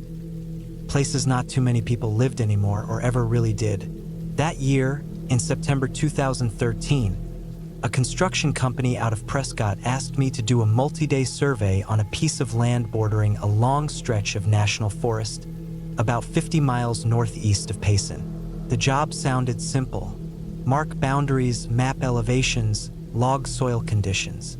Standard stuff. They offered to put me up in a small one-room cabin they owned on the edge of the property. I didn't think twice about it. I preferred solitude. I wasn't married. No kids. Didn't like hotels. I liked the peace and quiet of cabins, and I'd stayed in plenty of them. I accepted. The drive out took most of the day. I left my place in Flagstaff just before noon and didn't get to the cabin until close to 6 p.m. The last 2 hours of the drive were rough, washed out roads, potholes, no cell service. By the time I arrived, the sun had already dipped below the hills to the west, and a thin pink line sat low on the horizon. The cabin was smaller than I expected. Wood frame. Tin roof. It looked old but solid. One door, two windows, both with thick shutters. The company had stocked it for me. Basic groceries, a water drum outside, a cot, a propane stove. No electricity, no plumbing. Just a lantern, a radio that didn't work, and a big padlock on the inside of the door. It sat in a flat clearing surrounded by thick pine and juniper trees, with a long trail running down to where the land dropped into the forested basin. It was quiet, too quiet. No wind. No birds. Just still air and that eerie silence you only get in really remote places. I chalked it up to being tired from the drive. I locked up, lit the lantern, and had a quick meal. I set my gear near the door survey poles, GPS, a topo map, a compass, and my notepad. I always brought a .45 with me too, just in case. That part of Arizona still had mountain lions, coyotes, sometimes bears. I'd never needed it, but it made me sleep better. That night, I loaded the pistol, placed it under my cot, and fell asleep fast. No phone, no internet, just me and the woods. The first 2 days passed without incident. I spent my daylight hours walking the boundaries, planting marker flags, recording GPS coordinates. The land sloped downward to the east, thick with overgrowth, brush, dead logs. No signs of people, no old buildings, no roads. It was untouched, wild, and hot, around 90 during the day, but it dropped fast at night. Both nights, I returned to the cabin after sundown, sore and hungry. Both nights I locked up tight. Both nights I woke up once or twice to the sound of something moving outside. Probably a deer or a coyote. Nothing that set off any alarms. But the third night was different. It started just after dark. I was boiling some water on the propane stove when I heard what sounded like a low clicking noise outside. It wasn't loud, but it was distinct. Not the kind of sound trees make in the wind. Not an animal rustling through dry leaves. This was rhythmic, 4 or 5 clicks, a pause, then again. Almost like someone tapping 2 rocks together. I turned off the flame and stood still, my ears strained in the silence. Nothing. Then again, click, click, click. I stepped quietly to the window and opened the shutter just a crack. The clearing outside was nearly black. I couldn't see much beyond the pale moonlight that lit a thin ring around the trees. I stared for a minute. Nothing moved. Then again, click, click, click, closer this time. My skin crawled. I felt cold even though it was still warm inside the cabin. I reached down, picked up my pistol, and sat on the cot with it resting in my lap. I waited. The clicking stopped. A few minutes passed. Then I heard what sounded like slow footsteps, careful, deliberate, moving through dry pine needles just beyond the clearing. I leaned forward, squinting through the shutter. Still nothing. Then the clicking started again, this time behind the cabin. I stood and turned toward the back wall. The clicking stopped. I didn't move. I just stood there and listened. Then I heard something scrape against the back of the cabin, like fingernails or claws dragging across wood. That's when I locked the door from the inside, shut both window shutters tight, and blew out the lantern. I sat on the cot with the pistol aimed at the door. My heart was hammering. I listened for what felt like hours. The scraping stopped, then silence, then the clicking again, now farther away, back toward the trees. Then nothing. I didn't sleep that night. I just sat in the dark, listening. The next morning, everything looked normal. The sun came up, the air warmed fast, and the woods were back to being quiet and empty. I walked around the cabin. No tracks. No marks. Nothing that showed what I'd heard. But I knew I hadn't imagined it. I finished the survey early that day. I didn't feel like hiking too far, so I stayed close, marking a few small ridgelines along the southern boundary. Around 2 p.m., I was working on a spot just below a shallow ravine when I saw something that made my stomach turn. It was a deer carcass, half-eaten, but not by coyotes. Its ribs were snapped, not chewed, and the head was twisted unnaturally, bent all the way back against its spine. Flies buzzed around it, and the blood on the ground was still wet. That meant whatever killed it did so recently, within the hour, maybe less. I scanned the trees. Nothing, not even birds. I backed up slowly and returned to the cabin. I locked the door behind me, even though it was still daylight. I waited, armed, until sunset. I didn't cook. I didn't light the lantern. I didn't want anything drawing attention. I lay on the cot and kept the gun in my hand. That night, just after 1 a.m., the clicking returned. This time it came from the front of the cabin, then the side, then the back. It moved fast, too fast. It didn't sound like footsteps anymore. It was lower, faster, and at one point it sounded like it was coming from multiple directions at once. I felt like I was being surrounded. Then it stopped again. I sat there, heart racing, when something heavy hit the side of the cabin, like a full-body slam against the wall. The wood groaned. I stood and backed away from the wall. Then again, BAM, against the other side. I raised the gun. No more scraping, no more clicking, just slamming. Then all at once, silence. I didn't sleep. I stayed up until dawn again. When the sun came up, I packed. I didn't even finish the job. I radioed in that I was leaving due to a personal emergency, and I started the long hike back to where I'd parked the truck. Took 2 hours, and the whole time I felt watched. Not followed, watched, like something stayed just out of view. When I got back to the truck, I looked up at the tree line one last time. Just as I opened the driver's side door, I saw movement, low to the ground, maybe 30 yards in, between two trees. I didn't wait. I slammed the door, started the engine, and drove until I hit cell service again. I reported everything to the company.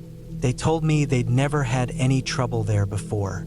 They asked me to come back and finish the survey. I refused. Months passed. I tried to forget it. I convinced myself it was a bear, maybe a mountain lion, maybe both. I told myself the deer was a coincidence, and that stress and isolation were playing tricks on me. But a year later, I ran into another surveyor in a bar just outside of Prescott. Older guy, maybe 50. We got to talking about backcountry gigs. He told me about a job he took northeast of Payson, not far from the Mogollon Rim. He said he lasted 2 nights in a cabin out there before bailing. I asked why. He said he kept hearing clicking sounds around the cabin at night, something big brushing up against the walls. He said he saw a deer torn in half less than a mile from his site. He didn't stay to find out what did it. Neither of us said it out loud, but we both knew what it was.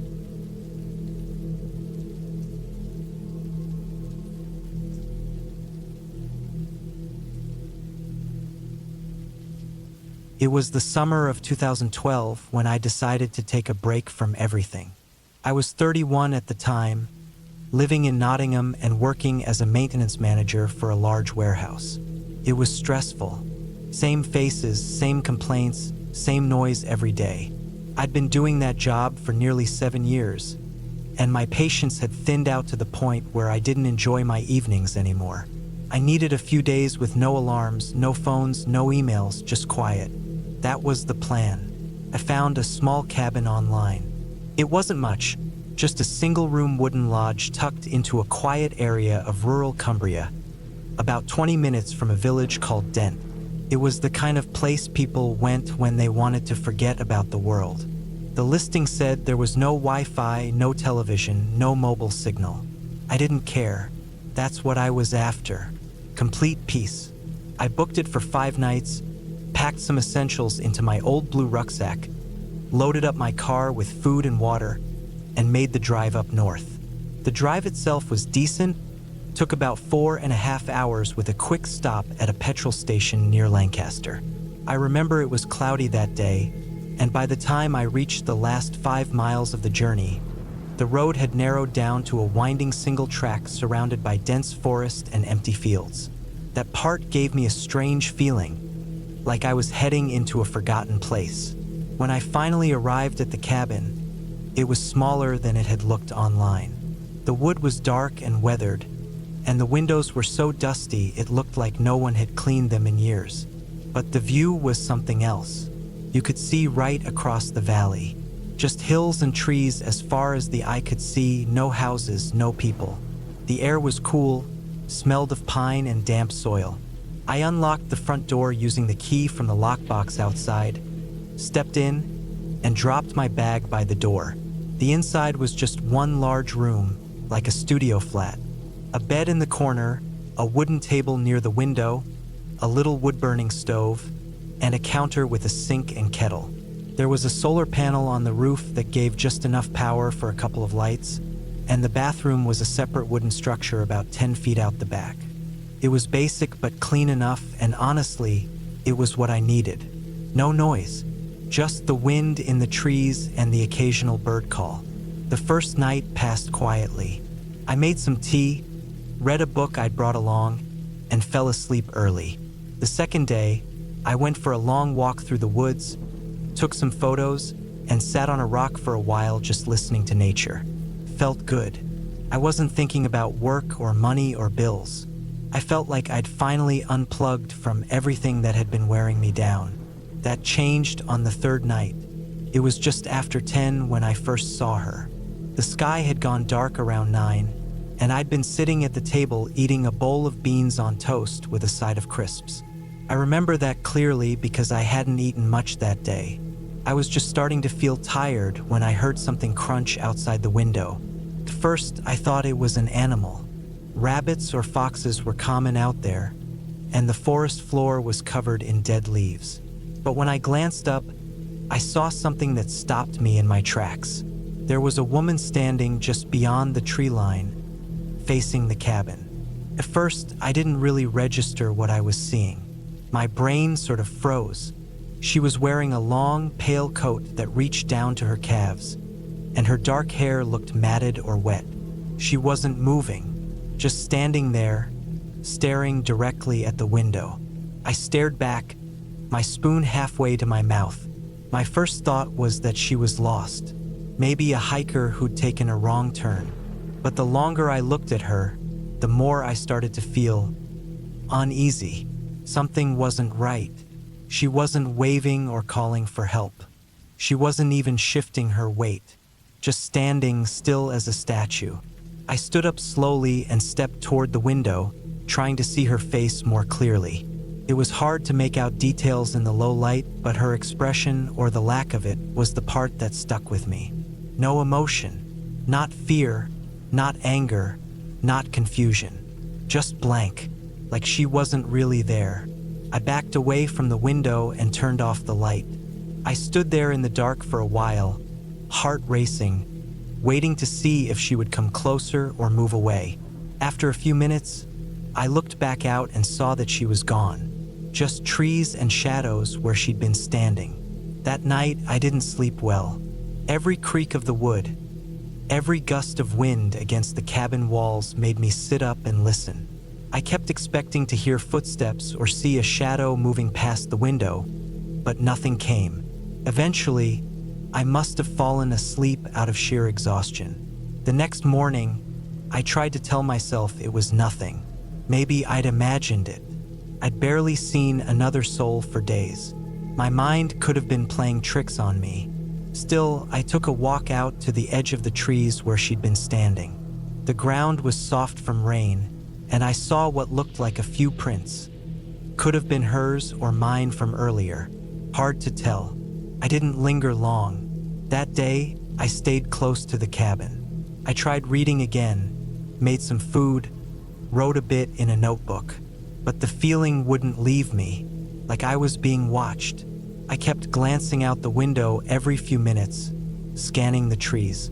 That night, she came closer. It was around the same time, just after 10, when I noticed movement near the trees. I turned off the light immediately and crouched by the window. She was there again, but this time not at the edge of the forest. She was halfway across the clearing. 30, maybe 40 feet from the cabin. Same coat, same dead posture. No torch, no bag. Just her and the dark. I didn't move. I barely breathed. She stood there for over an hour. I'd check, look away, then check again, and she hadn't moved. I started to wonder if she was sleepwalking or mentally ill. Maybe she lived somewhere nearby and had wandered off. But again, she didn't call out or approach. She just stood there, like she was waiting for something. Finally, she turned and walked back into the woods. That time, I locked the cabin door, checked every window, and left the lights off the whole night. I didn't sleep at all. I just sat there in the dark with a kitchen knife in my lap, listening. The fourth day, I decided I'd leave a day early. The whole point of coming here had been to rest, to clear my head. But my nerves were shot. I didn't want to call the police without more reason, especially not out in a rural area where it might take hours for them to show up. I figured I'd pack up the next morning and head home. One more night. I almost made it. It was just after midnight when I woke up to a sound, something like fabric brushing against wood. I sat up in bed, heart already racing. The cabin was dark, save for a bit of moonlight leaking through the window. I reached over and grabbed my torch, flicked it on, and swept the beam across the room. That's when I saw the handle of the door move. Not violently, slowly, deliberately. I froze. The cabin door was locked. I was sure of that, but I watched, paralyzed, as the handle turned slightly, then stopped. A few seconds passed. Then I heard a soft knock. Just once. No voice, no words, just that knock. I stayed absolutely still, not even breathing. Then, after what felt like an hour, I heard soft footsteps outside the cabin, moving around the side. I killed the torch and crept to the back window, the one facing the woods. I crouched low and peeked out. She was standing at the corner of the cabin, facing the wall. Her head was tilted slightly, like she was listening. The same coat, same hair, same blank face. That was enough for me. I grabbed my bag, shoved my torch, wallet, and keys into it, and made for the back door. I didn't care that it was pitch black outside or that the path was slippery. I wasn't staying another minute. I ran. The forest trail back to the road was about half a mile, but it felt like 10. Branches clawed at my jacket. Stones slid under my feet. I kept looking back, certain I'd see her behind me, but she wasn't there. Only darkness. When I reached my car, I nearly dropped the keys trying to unlock the door. The engine started on the second try, and I reversed so fast I almost hit a tree. I didn't stop driving until I was on the motorway heading south. I didn't report anything. What would I say? That a woman stood near my cabin 2 nights in a row? That she knocked? That she looked wrong? It wasn't illegal, just unnerving. A few weeks later, I looked up the area online, just out of curiosity. I found a few old forums and local stories about people seeing strange figures in the woods near Dent. Some claimed it was just pranksters or farmers trying to scare off trespassers. Others hinted at mental illness, people living rough in the woods. A few people said they'd also seen a woman in a long coat who never spoke, just stood and stared. I never went back, never booked another cabin like that again. But I remember her face. Not because it was scary, but because it had nothing in it. No fear, no anger, not even curiosity. Just blank. And that still unsettles me more than anything else.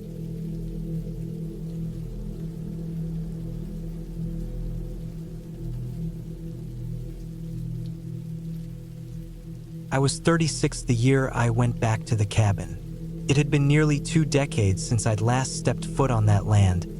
But when my uncle passed away and left the place to me, I didn't have much of a choice.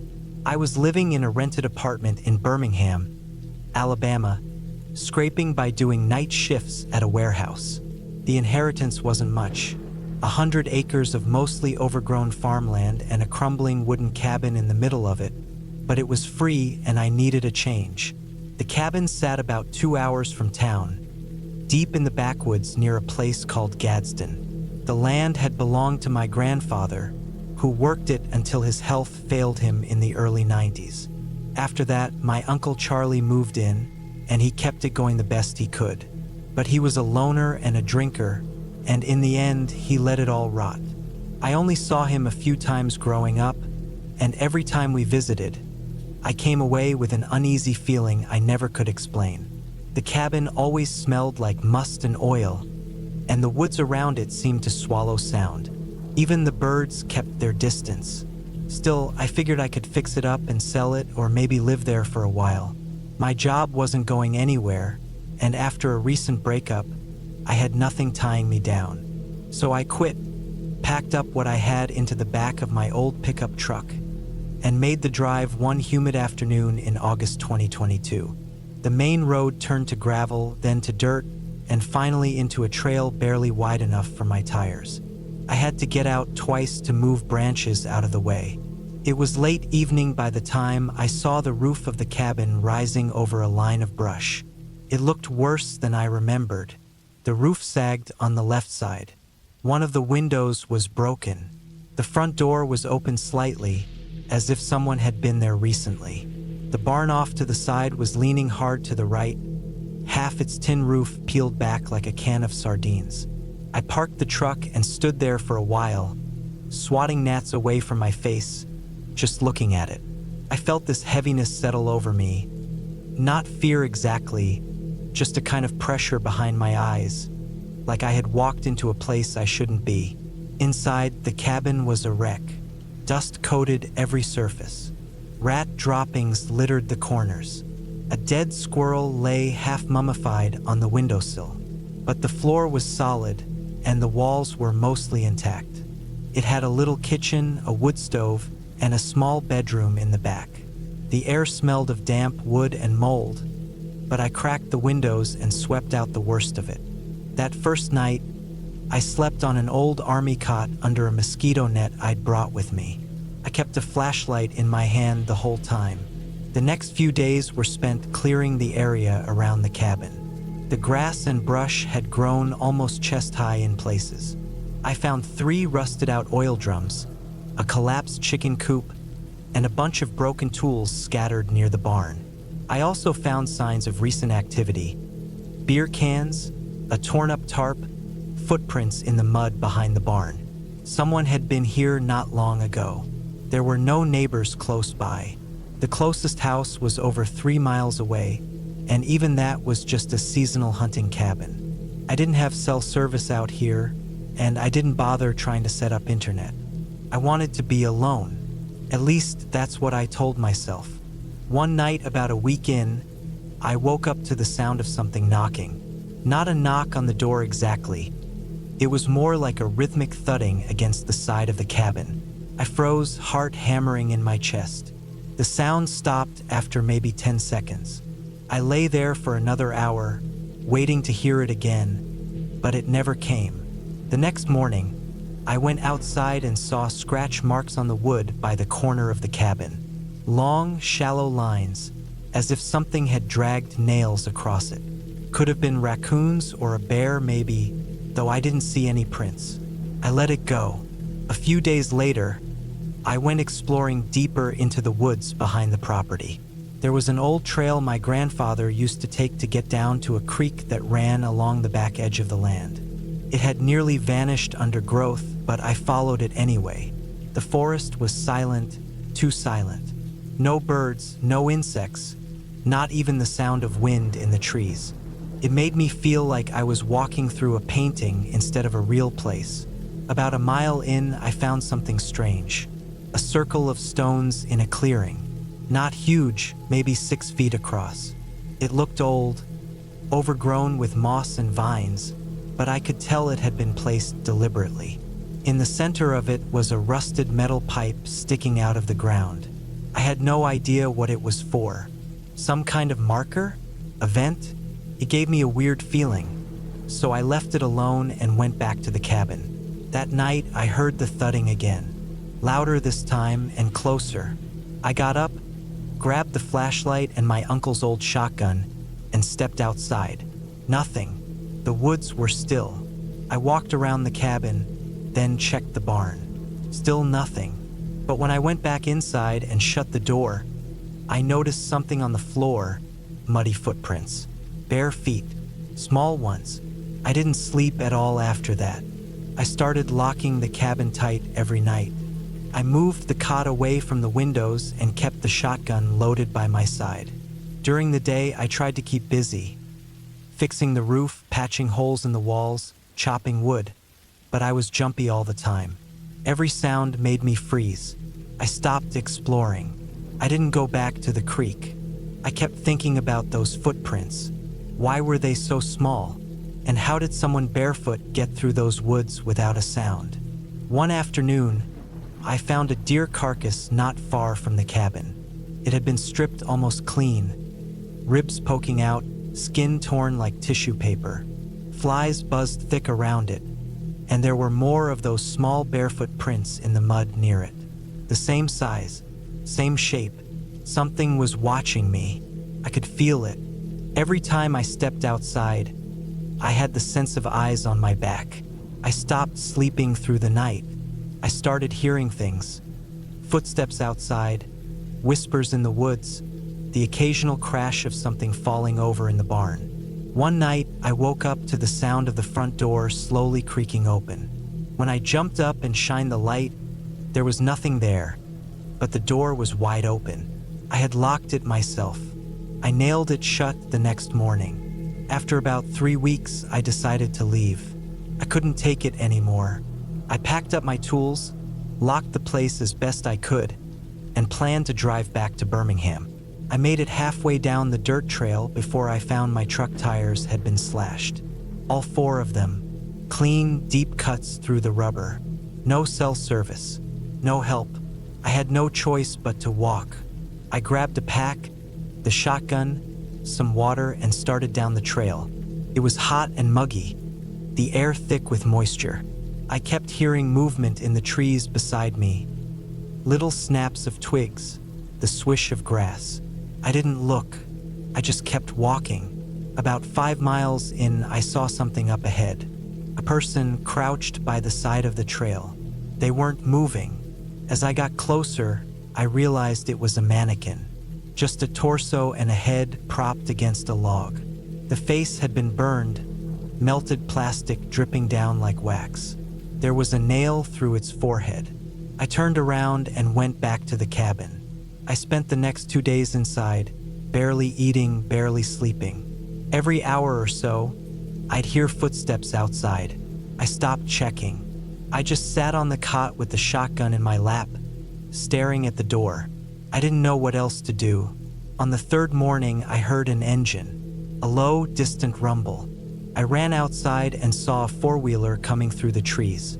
A man in a sheriff's uniform. I nearly broke down crying. He said he was doing a check after a missing hiker had been reported in the area. I told him everything, every single detail, and he just nodded slowly. He said I wasn't the first.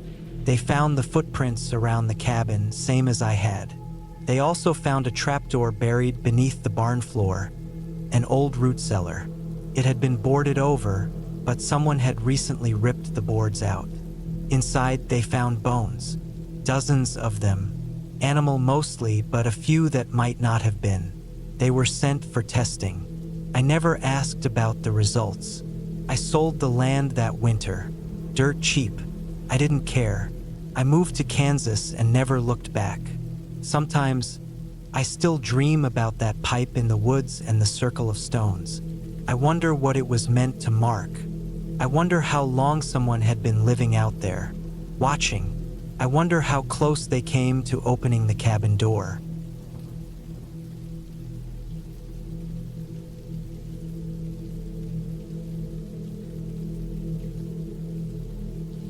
It was a crisp autumn evening when I decided to take my dog, Daisy, up to the cabin for a weekend getaway.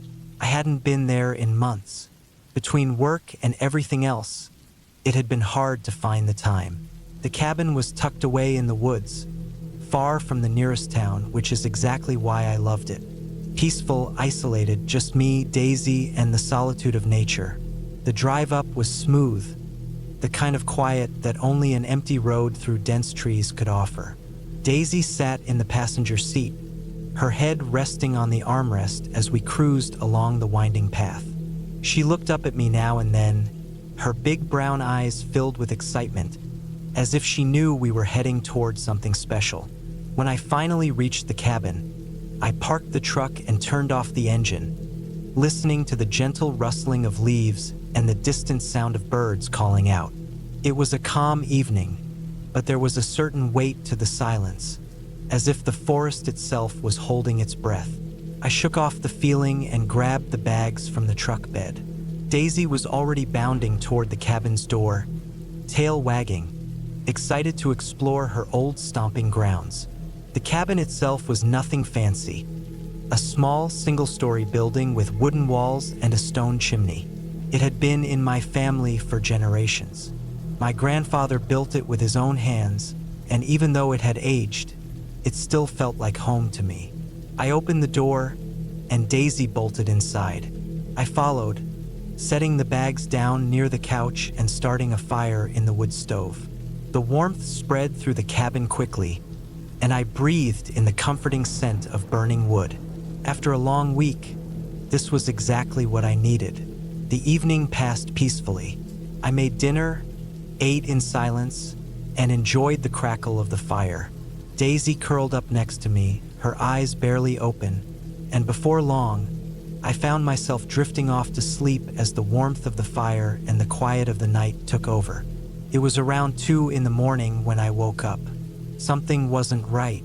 At first, I couldn't put my finger on it. The fire had died down, and the cabin was completely still. The kind of stillness that felt unnaturally thick.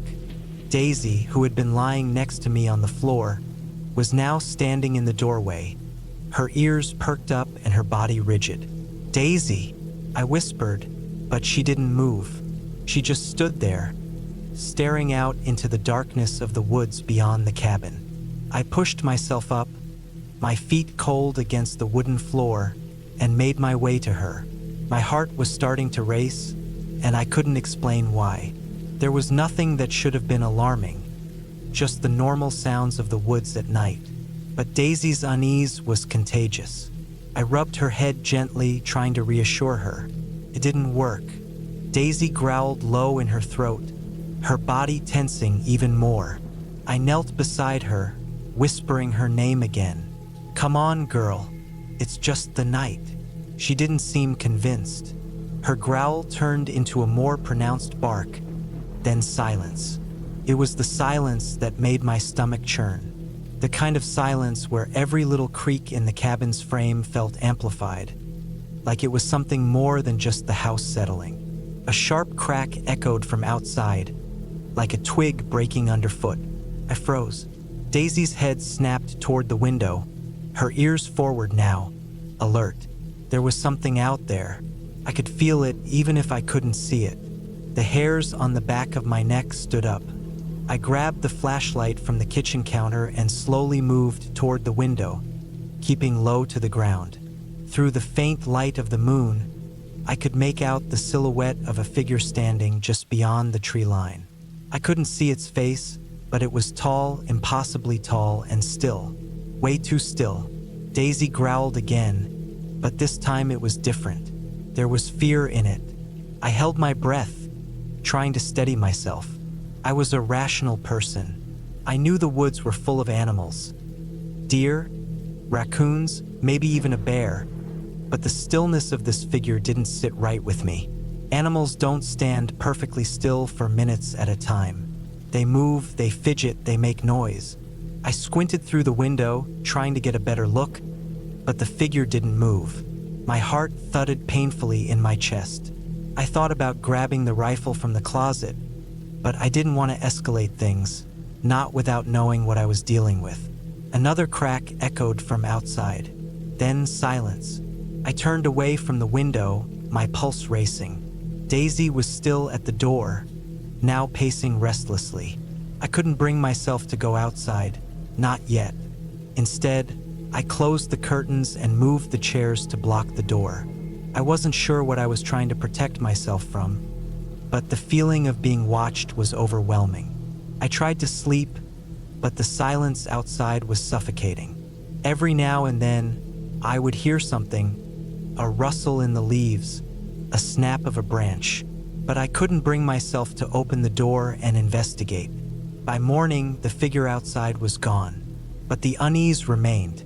The cabin felt different somehow, darker, colder, even though the sun was shining through the trees. I stepped outside, Daisy by my side, and looked around. The forest was still. Not a single bird called out. I didn't know what I had seen that night, but I couldn't shake the feeling that something, or someone, had been watching us. The rest of the day passed uneventfully, but I stayed on edge. Every noise seemed louder, every shadow darker. Daisy stayed close to me, never letting me out of her sight. That night, I didn't sleep at all. Around midnight, I heard it again, the unmistakable sound of a twig snapping outside the cabin. I crept to the window, but this time, there was no figure, just the darkness of the woods. I stayed awake the entire night, and by the morning, the strange feeling hadn't gone away. But by the end of the day, I knew I had to leave. Whatever had been watching us, it wasn't something I wanted to face again. I packed up my things, keeping Daisy close. As I loaded the truck, I glanced back at the cabin. It was a strange thing, leaving a place you had once loved, a place that had once felt like home. But the woods were no longer inviting. They felt like a place where something was waiting. As I drove away, the unease didn't lift, but Daisy's calm presence next to me, her head resting on the armrest, was the only comfort I had. Whatever had happened that weekend, it was over now, and I was never going back to that cabin again. The woods, it seemed, had their own secrets, and some things are better left untouched.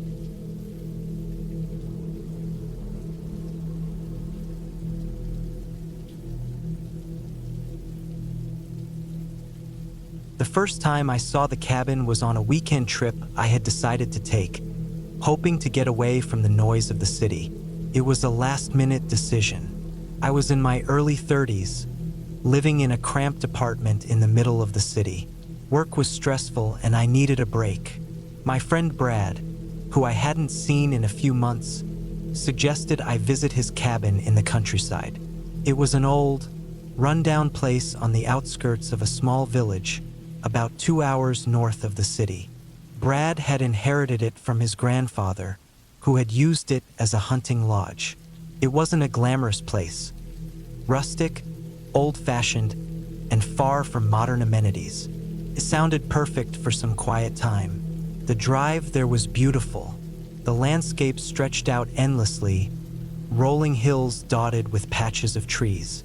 The air smelled fresh, earthy, and different from the thick city smog I was used to.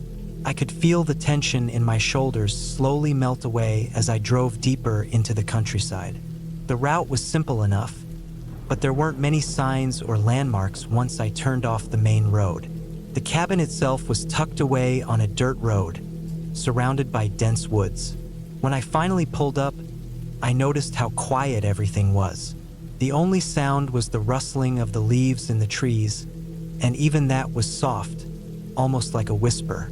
The cabin stood there, weathered and worn, with its timber walls stained dark by years of exposure to the elements. It had a porch, but the boards creaked when you stepped on them, a reminder of how old the place was. A small stone chimney curled out from the roof, smoke lazily drifting up into the sky. Brad had said the place was safe, but I couldn't shake the feeling that there was something off about it. Maybe it was the silence or the isolation, but it felt different. I unloaded my things and went inside. The interior of the cabin was exactly what I expected. Old wood paneling, mismatched furniture, and an overwhelming smell of wood smoke and dust.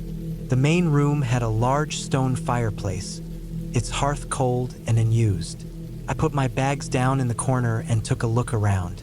The cabin was small, with a single bedroom at the back, a kitchen area, and a small bathroom. It wasn't much, but I didn't need more. The first night was peaceful enough. I sat by the fire, reading a book I had brought along. The crackling of the logs in the fireplace the only sound in the room. As the night wore on, though, the stillness outside became heavier, like the woods were watching me. The moonlight filtered in through the small windows, casting strange shadows across the wooden floors. Around midnight, I decided to turn in. The bed was simple, an old wooden frame with a thick quilt on top. I tried to sleep, but I couldn't. Every time I closed my eyes, I heard something outside, a twig snapping, a soft rustle. It sounded like footsteps, but I convinced myself it was just animals. Deer, maybe, or a raccoon. The sound wasn't close, but it was persistent, like someone was out there, moving around. I tried to ignore it and eventually drifted off to sleep. The next morning, I woke up to a beautiful, bright day. The sun was shining, and the air was crisp. I decided to go for a walk around the cabin, exploring the area. The woods stretched out behind the cabin, thick with trees, their branches swaying gently in the wind. The ground was soft underfoot, covered in fallen leaves and pine needles. As I walked deeper into the forest, I noticed something strange. There were no animal tracks on the ground, no signs of wildlife at all, just emptiness. It struck me as odd, but I pushed the thought aside, telling myself I was overthinking things.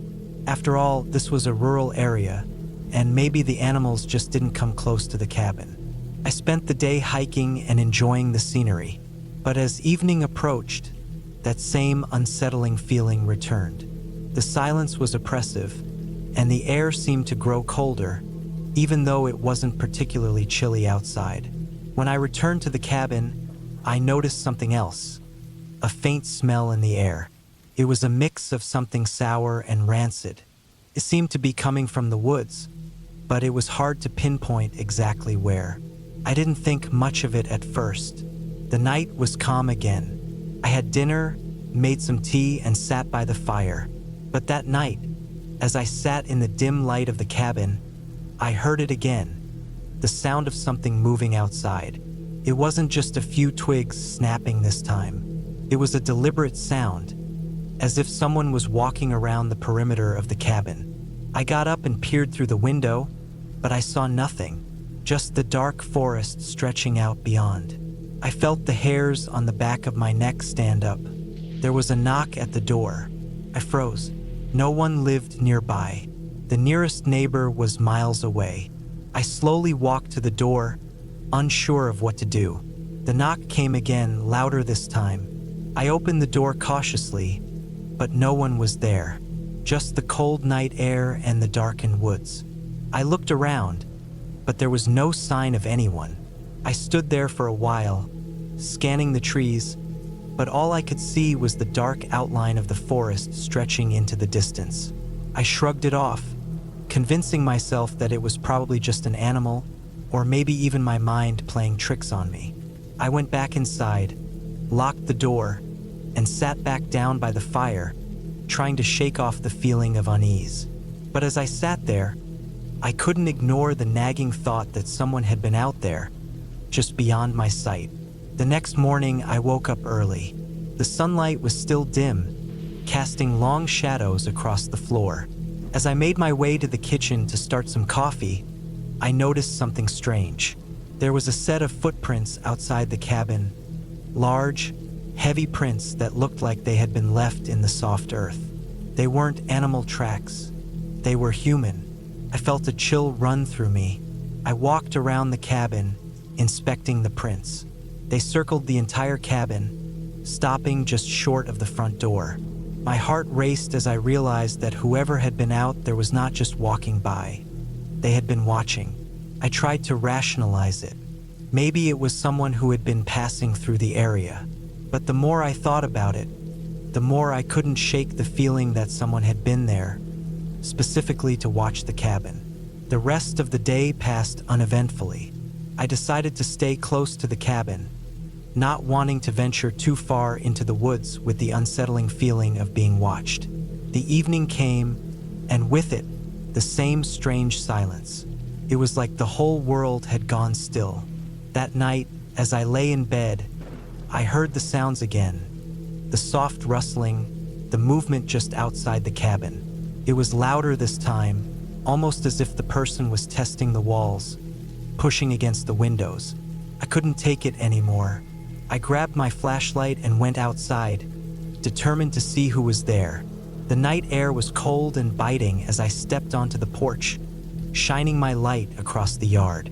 But there was nothing. No one. Just the trees swaying in the wind. I stood there, heart pounding in my chest, my breath visible in the cold air. Then I heard a voice. It was faint, but I could swear I heard it. "Get out!" The voice was low, almost a whisper, but it was clear enough for me to understand. My stomach dropped. I ran back inside, locking the door behind me. I spent the rest of the night wide awake, watching the darkness outside through the small windows. I didn't sleep at all. The next morning, I packed up my things and left. I couldn't explain what had happened, but I knew one thing for sure. I wasn't going to stick around to find out. As I drove away, the cabin faded into the distance, its silhouette standing against the gray morning sky. It felt like I was leaving something behind, but I couldn't tell what. When I returned home, I tried to put the whole experience behind me, but something stayed with me, a sense of unease, a feeling that something wasn't quite right about that cabin. I never went back, and to this day I still wonder who or what was out there watching me.